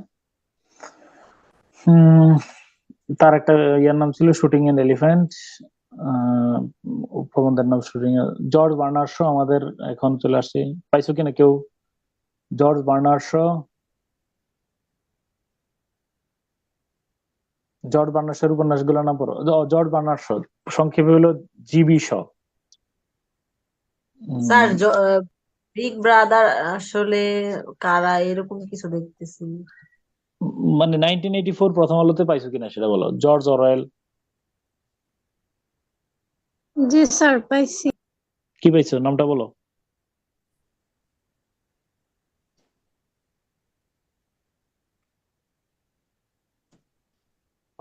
জর্জ অরওয়েল 1984 উপন্যাস লেখা শুরু করেন 1944 সালে। না না, এটা কি পুরো প্রবন্ধটা আছে, পুরা বিশাল 1984 এর নিয়ে পুরা কলামটা আছে কিনা, পাইছো? পুরা কলাম, হ্যাঁ। গত 75 বছরে বইটির কত কপি বিক্রি হয়েছে এগুলো। হ্যাঁ হ্যাঁ হ্যাঁ হ্যাঁ হ্যাঁ হ্যাঁ হ্যাঁ। এটা কত নম্বর, শিরোনামটা কি? শিরোনাম 75 বছর পর 75 বিশ্বকে বছর কোথায় পর নিয়ে বিশ্বকে এলো কোথায় নিয়ে এলো 84। এই তো ঠিক আছে, ঠিক আছে, হ্যাঁ। ওকে, শিরোনামটা একজন বলে দাও, তোমরা বাকিরা খোঁজ করে একটু। 1984 এর তাৎপর্য, মাহাত্ম্য, এবং পুরো লাইনে লাইনে যে বাংলাদেশের পুরো হাঁটতে চলতে যে 1984 আমরা মানে উনি যদি নামটা এখানে দেখবো যে লেখছো প্রাবন্ধিক লিখছি কি, এটা যদি 1984 না লিখে উনি যদি 2023 লিখতো, ওই বইয়ের মধ্যে যা বর্ণনা দেয়া আছে 2023 তে তা আছে কিনা দেখো, শেষের মধ্যে তা লিখছে। উনি বইটার নাম, উনি যদি বলতো 1949 সালে যে বইটা লিখছে, এটা বর্তমান জমানাতে যদি লিখে 2000, বইটার নাম যদি 1984 না লেখা 1923 লিখতো, তাহলে কি বাস্তবতা ভিন্ন হইতো কিনা? তিনি যে কল্পনা করছেন, এই কল্পনার সাথে 84 মানে 80-র দশক থেকে শুরু করে এখনো বিদ্যমান। ঠিক আছে, okay. Man and superman, arms the man. আচ্ছা, এই উপন্যাসের নাম পড়ো, উপন্যাসের নাম পড়ো। তিনি হেনরি গিবসন দ্বারা প্রভাবিত ছিলেন। বলো, কার দ্বারা প্রভাবিত ছিলেন? Henry Gibson. ওকে, বলো উপন্যাসগুলোর নাম পড়ো। 1925 সালে নোবেল পুরস্কার পেয়েছেন। তার নায়ককে বলা হয় সেভিয়ান হিরো। বায়রনের স্যার এটা নায়ককে বলা উচ্চারণটা হয় কিপসন না ইপসন? Henry Gibson. হ্যাঁ, বলো, এই জর্জ বার্নার্ড শয়ের নায়কদেরকে কি বলা হয়? Sevian hero. বায়রনের নায়কদেরকে কি বলা হয়? Byronic hero. Byronic. Okay, Shavian hero. Shavian hero কেন স্যার? জর্জ কেন বার্নার্ড শ, বলে? জর্জ বার্নার্ড শ, এগুলা হলো জর্জ বার্নার্ড শ তার সকল উপন্যাসের মধ্যে এটা হলো যে আইডিওলজিক্যাল নোভেল। তিনি তার আইডিওলজি চাপিয়ে দিয়েছেন। জর্জ বার্নার্ড শ প্রচন্ড ভাবে একজন আদর্শবাদী মানুষ, তিনি প্রচন্ড ভাবে যুদ্ধবিরোধী মানুষ। এন্টি রোমান্টিক নোশন অফ লাভ, ভালোবাসার মধ্যে, হ্যাঁ, এই যে ভালোবাসাটা হলো যে একটা নেসেসিটি, এটা তিনি বুঝেছেন। যে অনেক সময় যে এই যে মানে বিয়ের মানে যে রোমান্টিসিজম, এগুলার এন্টি রোমান্টিক নোশন অফ লাভ, প্রেমের মধ্যে অতিমাত্রা রোমান্টিকতার বিরোধী ছিলেন। এবং এই অতিমাত্রায় রোমান্টিকতা পুরাটাই হলো যে অনেক ক্ষেত্রে কি বলো মানে মানে লৌকিকতা, আসলে ইটস নট অরিজিনাল, এগুলো তিনি উপস্থাপন করছেন। অতএব জর্জ বার্নার্ড শয়ের হিরোর মধ্যে জর্জ বার্নার্ড শয়ের বিশ্বাসের প্রতিচ্ছবি প্রতিফলিত হয়। এই জন্য এটা হলো সেভিয়ান হিরো। তো হেনরি গিবসন তার প্রভাবিত ছিলেন। Man and superman, arms and the man পড়ো একটু। সিজার এন্ড ক্লিওপেট্রা, বলো নামগুলো বলো। Man and superman, arms and the man, Caesar and man and Cleopatra, superman, arms and the man, and Caesar তারপরে and Cleopatra. হ্যাঁ, এরপরে you never Caesar can and tell, Cleopatra.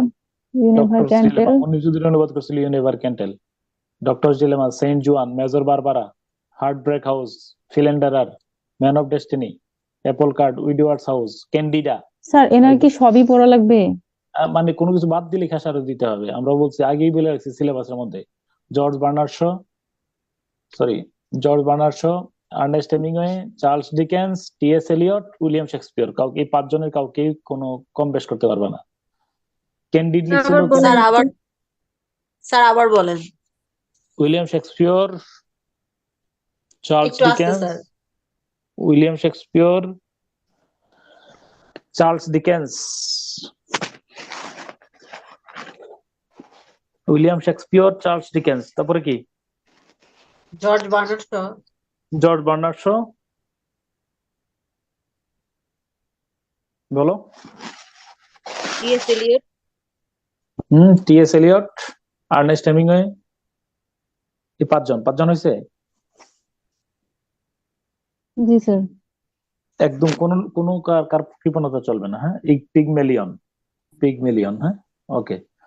এই কথা 9 sols, হ্যাঁ, এগুলো তাদের সাহিত্যকর্ম সব পড়বা, একটা কোনো কিছু বাদ দিবা না। 5 জন থেকে প্রশ্ন, 3টা প্রশ্ন থাকা একদম স্বাভাবিক, শিওর থাকা। লাস্টটা কি বলছেন?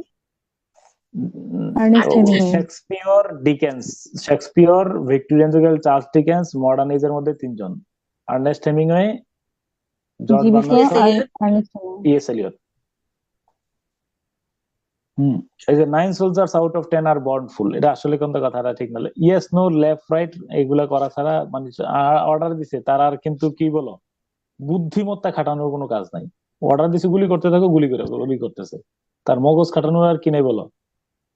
9 সোলজার জন্য বলছেন, anti romantic 9 soldier out of 10 কি বলো আর বর্ন ফুল। এরপরে হলো যে যুদ্ধক্ষেত্রের মধ্যে দেখো যে পালাই চলে আসতেছে। হিরোইজমের 3টে অ্যান্টি হিরোইজম, এখানে বীরত্ব না দেখাইয়া সে বলো তো তোমার ভাই আমার ভাই সেনাবাহিনীতে যোগদান করছে কেন, সেটাকে বলো। দেশ রক্ষার জন্য যুদ্ধ গেছে তুমি মনে করতেছো? না, কি জন্য গেছে? Duty sir. ডিউটির জন্য গেছে। গেছে একটা ভালো এই পদবি দিয়ে একটা ভালো বিয়ে শাদী করবে, এই পদবি দিয়ে এটা দিয়ে প্রতি মাসে অনেকগুলো টাকা ইনকাম করবে। এরপরে এলাকার সমাজের মধ্যে একটা বীর ভাব থাকবে, অফিসার ভাব থাকবে। এগুলো ছিল কারণ, অন্য কিছু না। দেশ রক্ষা করার জন্য জানি। দিস ইজ এডমিন ক্যাডার হইতেছে। দেশপ্রেম না থাকলে কি ওই সময় স্যার যেতে পারে? মানে হচ্ছে যদি দেশপ্রেমটা না থাকতো, দেশপ্রেমের আগে হলো ছিল আগে ছিল পেটের ক্ষুধা নিবারণ, আগে ছিল এই যে মানে উনি রোমান্টিক নোশন গুলা দেখাইছে। যদি তাই হয় সৈন্যরা যুদ্ধক্ষেত্র থেকে পালাই চলে আসে কেন সেটা বলো। দেশপ্রেমের জন্য গেছে, এখন যে আত্মাহুতি দিয়ে আসো, তাহলে বোঝা গেল তার পেছনে কি আছে, তাই না? তুমি মানে যত কিছুই বলো বাস্তব উদাহরণ মিয়ানমার স্যার। হ্যাঁ শিওর। তুমি আইডিওলজি পরে বলো, এটার পেছনে আমরা যতই আইডিওলজির ইয়ে করি, এই যেমন ধরো আমাদের সমাজে অনেক মাওলানা আলেম ওলামারা ওয়াজ করেন, ওয়াজের বিহাইন্ড দ্য সিনে বলো একটা প্রধান উদ্দেশ্য কি বলো, বলে রাখি, তুমি ডোন্ট মাইন্ড করে মনে করো না। তার পপুলারিটি বাড়ানো, তিনি তার পপুলারিটি বাড়াতে চান। তিনি দেখেন তার কণ্ঠস্বরের এই জন্য কণ্ঠস্বরের উপরে বিশেষ নজর রাখেন যেন মানুষের উপরে এটা আকর্ষণ করে রাখতে পারেন। এরপরে তিনি ব্যক্তিগত ইমেজ ডেভেলপ করতে চান, একটা বিশেষ বাড়ি ঘর মানে এবং ইয়ার পর একটা বড় মাপের হাদিয়া নিয়ে দিতে পারেন। এবং হ্যাঁ নেয়ার পরে কি বলো, এই যে নিজস্ব একটা ইয়ে আছে কিনা বলো, নিজেরে আমি বলছি দায়ী, মানে দাওয়াত দিচ্ছেন সবকিছু ঠিক করছেন, কিন্তু সাথে যদি তুমি টাকা না দিতে উনি আসতো? কখনোই আসতো না স্যার। তাছাড়া স্যার আরো তো পপুলারিটি বাড়ে, যেমন ধরেন হচ্ছে কি মানে যে লোকগুলা মানে যে ব্যক্তিগুলা সভ্য সমাজের সাথে কোনোভাবে যায় না, আমি দেখি যে ওই লোকগুলা কেন জানি মসজিদ কমিটিতে বিভিন্ন পদে থাকে।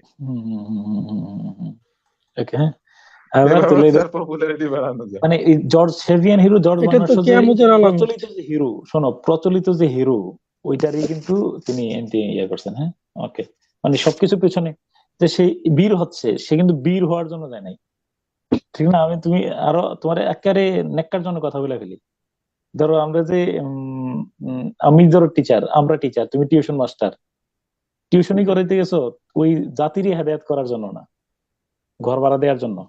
1 নম্বর শর্ত হইলো ঘর ভাড়া দেওয়া লাগবে আগামী মাসে। বুঝো না এই বিষয়টা, বাংলা কথা? জি স্যার। হম। জি স্যার। মানে কিন্তু আমি আমি কিন্তু আমরা ওইটা স্বীকার করি না যে আমার এটার পেছনে যে একটা নেসেসিটি ছিল, এটা স্বীকার না করে আমি আগে করে গেছি I am the architect of nation, আমি জাতির স্থপতি, আমি জাতি নির্মাণ করতেছি, ওইটা ফুটাই। কিন্তু ওই ফুটানোতে যে আমি আমার সংসার চালাইতেছি, ওইটা কিন্তু কি বলো আড়ালে রেখে দিতেছি। জর্জ বার্নার্ড শো ওই অংশটা সূক্ষ্মভাবে উপস্থাপন করছেন, যে আমি খালি যেটা পেটে নিয়ে কেউ হিরোইজম জ্ঞানী দেখাইতেছি। হতে পারে না, একটা কথা ছিল না? হ্যাঁ, ওইটাই আর কি, হ্যাঁ, নেসেসিটিটারে তিনি উপস্থাপন করছেন।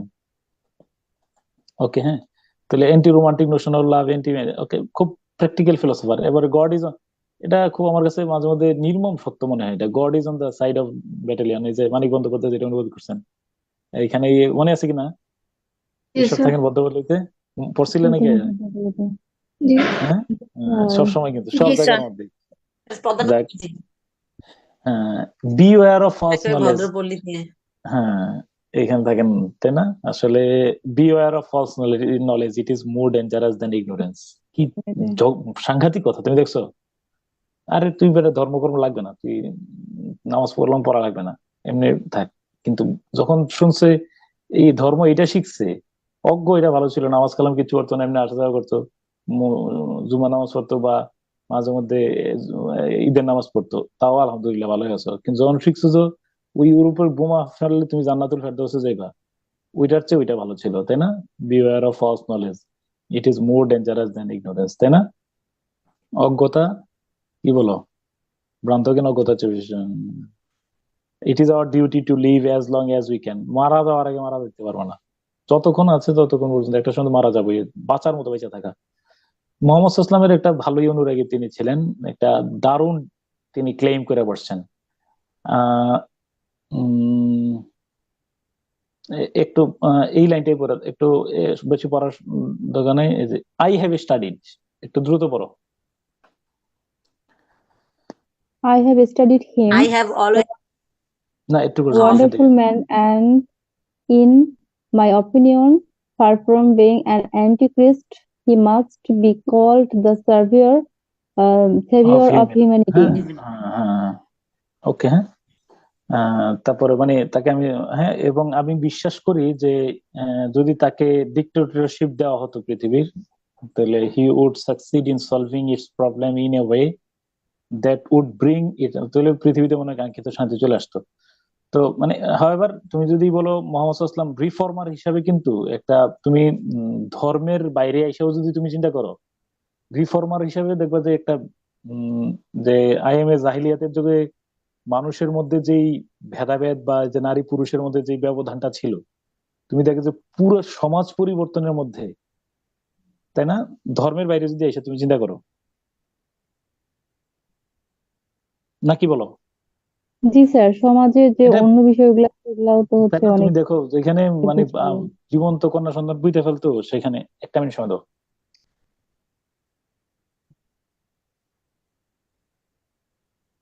আমাদের সময়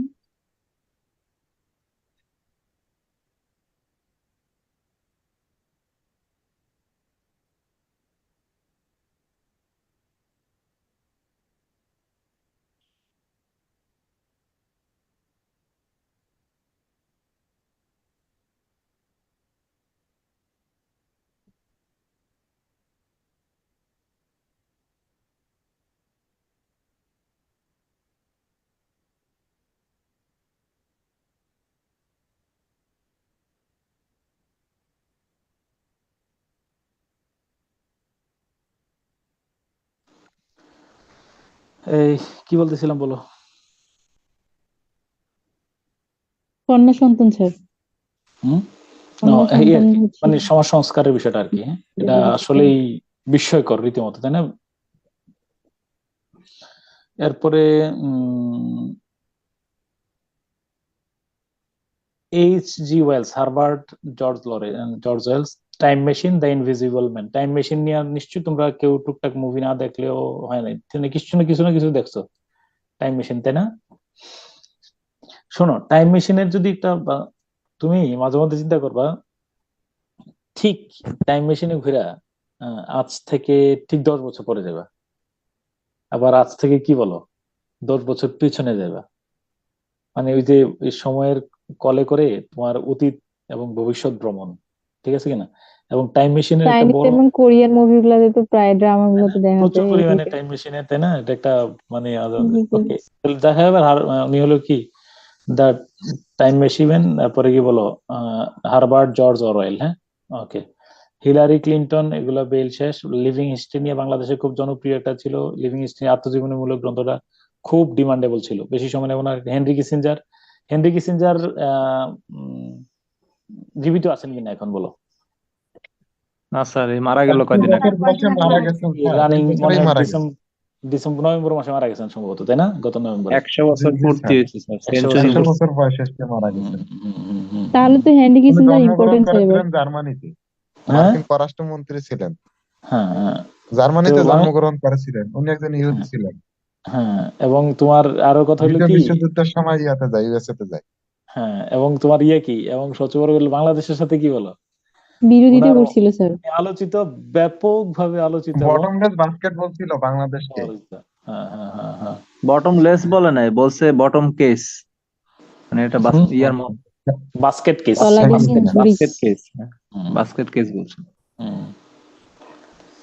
আচ্ছা, তারপরে হলো হ্যারল্ড পিন্টার, বার্থডে পার্টি, দা ককটেল পার্টি লিখছেন টি এস এলিয়ট, মনে রেখো কিন্তু টি এস এলিয়টের নাম একটু আগে বলছি, ককটেল পার্টি।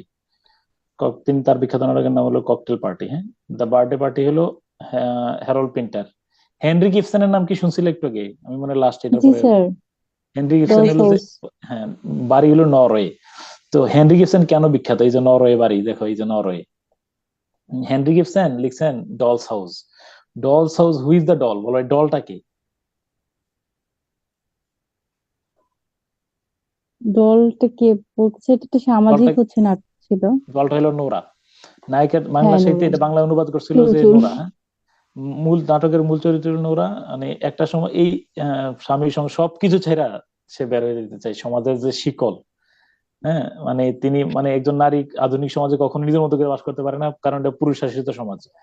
ফলে মনে রাখবা যে এটা কিন্তু মেমোরি অফ দ্য ওয়ার্ল্ড রেজিস্টারের অন্তর্ভুক্ত হয়েছে এ ডলস হাউস, হ্যাঁ। মনে রাখবা যে নারীদের অধিকার নিয়ে এই যে মানে নারীর জাগরণের প্রথম ডকুমেন্ট, নামটা বলো। এ ডলস হাউস। এ ডলস হাউস, ঠিক আছে। কিন্তু অনেকে তারে অভিযোগ করছেন যে তিনি কি নারীবাদীদের পয়সা খেয়ে এই কাজ করেছেন, তিনি আবার এগুলারে কিন্তু মানে ইয়ে করছেন। তো দুঃখের বিষয় হলো লিও টলস্টয়, সাহিত্যে দুজন ব্যক্তি নোবেলের কলঙ্ক যাদেরকে বলা হয়, যে হেনরি গিবসন এবং লিও টলস্টয়ের মতো কিংবদন্তি সাহিত্যিকরা নোবেল পুরস্কার পান নাই। এটা হলো নোবেলের কি বলো লজ্জা, যে তারা, তাই না, রুডিয়ার্ড কিপলিং এর মতো লোক নোবেল পুরস্কার পায়, অথচ সেখানে লিও টলস্টয় জীবিত থাকা সত্ত্বেও সেই সময় পান নাই। ডলস হাউস তো স্যার হচ্ছে বাংলাদেশের হচ্ছে কারিকুলাম ইউনিভার্সিটিতে মনে হয় অ্যাড আছে না স্যার এটা? কি ডলস কোনটা? হাউস। হ্যাঁ, ডলস হাউস, হ্যাঁ ডলস বললাম হাউস। তো। ডলস হাউস কতটুকু বিখ্যাত হইলে বোঝা না, ডলস হাউসের নোরা কতটুকু বিখ্যাত হইলে তুমি দেখো, বিশ্ব সাহিত্য থেকে অনুবাদ করার সময় ডলস হাউসের নাম না লিখছে কি বলো, অনুবাদটা কি নামে করছে বলো? নোরা। ওকে, নোরা। তো আমরা আগামী ক্লাসে দেখি কালকে হারম্যান ম্যানভেল মুভি ডিক থেকে শুরু করবো ইনশাল্লাহ, হ্যাঁ? বেশি সময় লাগবে না, হ্যাঁ।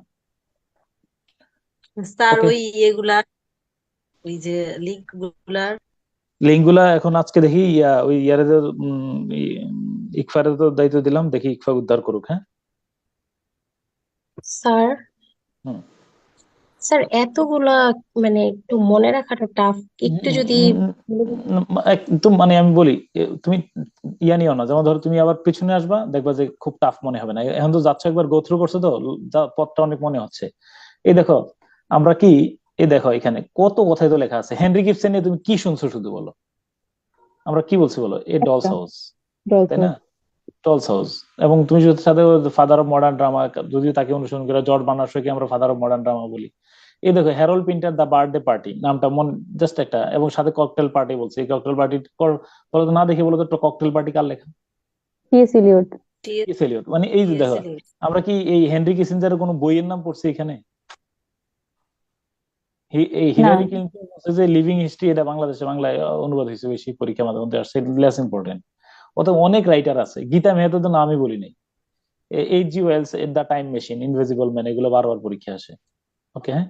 তো অতএব মানে এই প্রথমবার শুনতে শুনতে দেখবা যে এই তথ্যগুলা আমাদের কাছে ইয়ে হবে। স্যার আজকে লিটারেচার নিয়ে একটু গবেষণা করতেছিলাম স্যার, মাথা টাথা খারাপ হয়ে যেতেছে। কোনো মানে আবার বললাম তোমাদের উদ্ধারের পথ আমি আবার বলি, একবার তো শুনছো না, দেখবা যে যখন বারবার এগুলারে শুনবা, গ্রুপটা যদি চালু রাখো, বারবার শুনলে অনেক কাজে দেয় এটা, এবং তুমি পড়াচ্ছিও। ট্রুলি, যেমন ধরো এই যে এই আবার বললাম, তুমি দেখো এই যেই তথ্যটা দ্বিতীয়বার আবার পড়ো, দ্বিতীয়বার আবার শোনো, তৃতীয়বার আবার শোনো, আমার মনে হয় যে মিস হবে না। তোমাদের সবচেয়ে বড় ইফেক্টিভ কাজ হলো ক্লাসটা শেষ তাহলে হওয়ার পরে হচ্ছে তোমরা গ্রুপে যদি কে কে ইন্টারেস্টেড একটু করে দিলে ভালো আমি হয়। কয়েকজনকে তোমরা ইকফা কি এখনো আছো? ইকফা আর শিশির, যেহেতু ওদের সাথে আমি সরাসরি কমিউনিকেট করতেছি গ্রুপের, এখানে আছে কিনা? নাকি ইকফা, হাওয়া, শিশির আছো কিনা? ওদের দুইজনের তোমরা কয়েকজন যোগাযোগ করে তোমাদের কয়েকজনের আমি এডমিন বানায় রাখবো। তবে তোমাদেরকে এডমিন বানায় রাখবে। ফলাফল কি হবে, একটা নির্দিষ্ট টাইম আমাকে আমি সপ্তাহে দিয়ে দেবো। দিয়ে দিলে ওই টাইমে তোমাদের মতো করে নোটিশ দিবা এবং দায়িত্বশীলতার সাথে কি করবা বলো, গ্রুপটা চালাই দিবা। 10 থেকে 15 জন হয়তো উপস্থিত থাকবে যাদের বেশি গ্যাপ।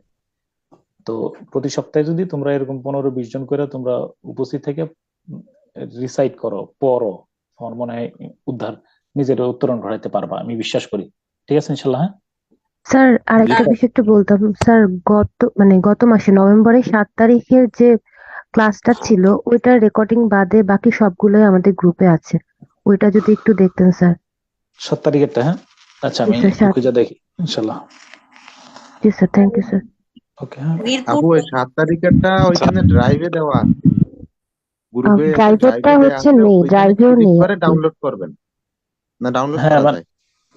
ড্রাইভেরটা স্যার মানে একটা গন্ডগোল হয়েছে, আমি বলি শোনো, 7 তারিখেটা আমার কম্পিউটারে ডাউনলোড সেভ হয়ে গেছিল, এই কারণে ঝামেলাটা হয়েছে। স্যার কপিরাইটের জন্য বোধহয় দেওয়া যায়নি, পরে যেটা হচ্ছে ড্রাইভ লিংক দেওয়া হয়েছে ওই লিংকে নেই, এর জন্য আর কি স্যার।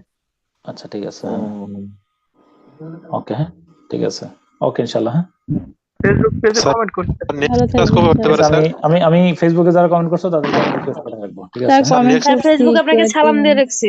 ঠিক আছে, আজকের পরে থেকে যারা আছে আমি হয়তো আজকে কালকের মধ্যে পাঠিয়ে রাখবো, সমস্যা নেই। একসাথে বইসা পাঠিয়ে দেবো, অন্তত মিস হবে অনেকের। হ্যাঁ স্যার নেক্সট ক্লাস কবে হতে পারে? নেক্সট ক্লাস কালকে, আগামীকাল স্যার, বৃহস্পতিবার। জি স্যার, ঠিক আছে ঠিক আছে ইনশাআল্লাহ। আল্লাহ হাফেজ, আসসালামু আলাইকুম। মেসেজ কি এত দিতাম ফেসবুকে কমেন্ট করে রেখো, ওই যে আমার একটা ছবিতে ওই বিজয় দিবসেতে কমেন্ট করে রেখো, তাহলে চলবে। হ্যাঁ ওকে, জি স্যার, বিজয় দিবসে আসসালামু আলাইকুম। ওয়ালাইকুম আসসালাম। আসসালামু আলাইকুম স্যার।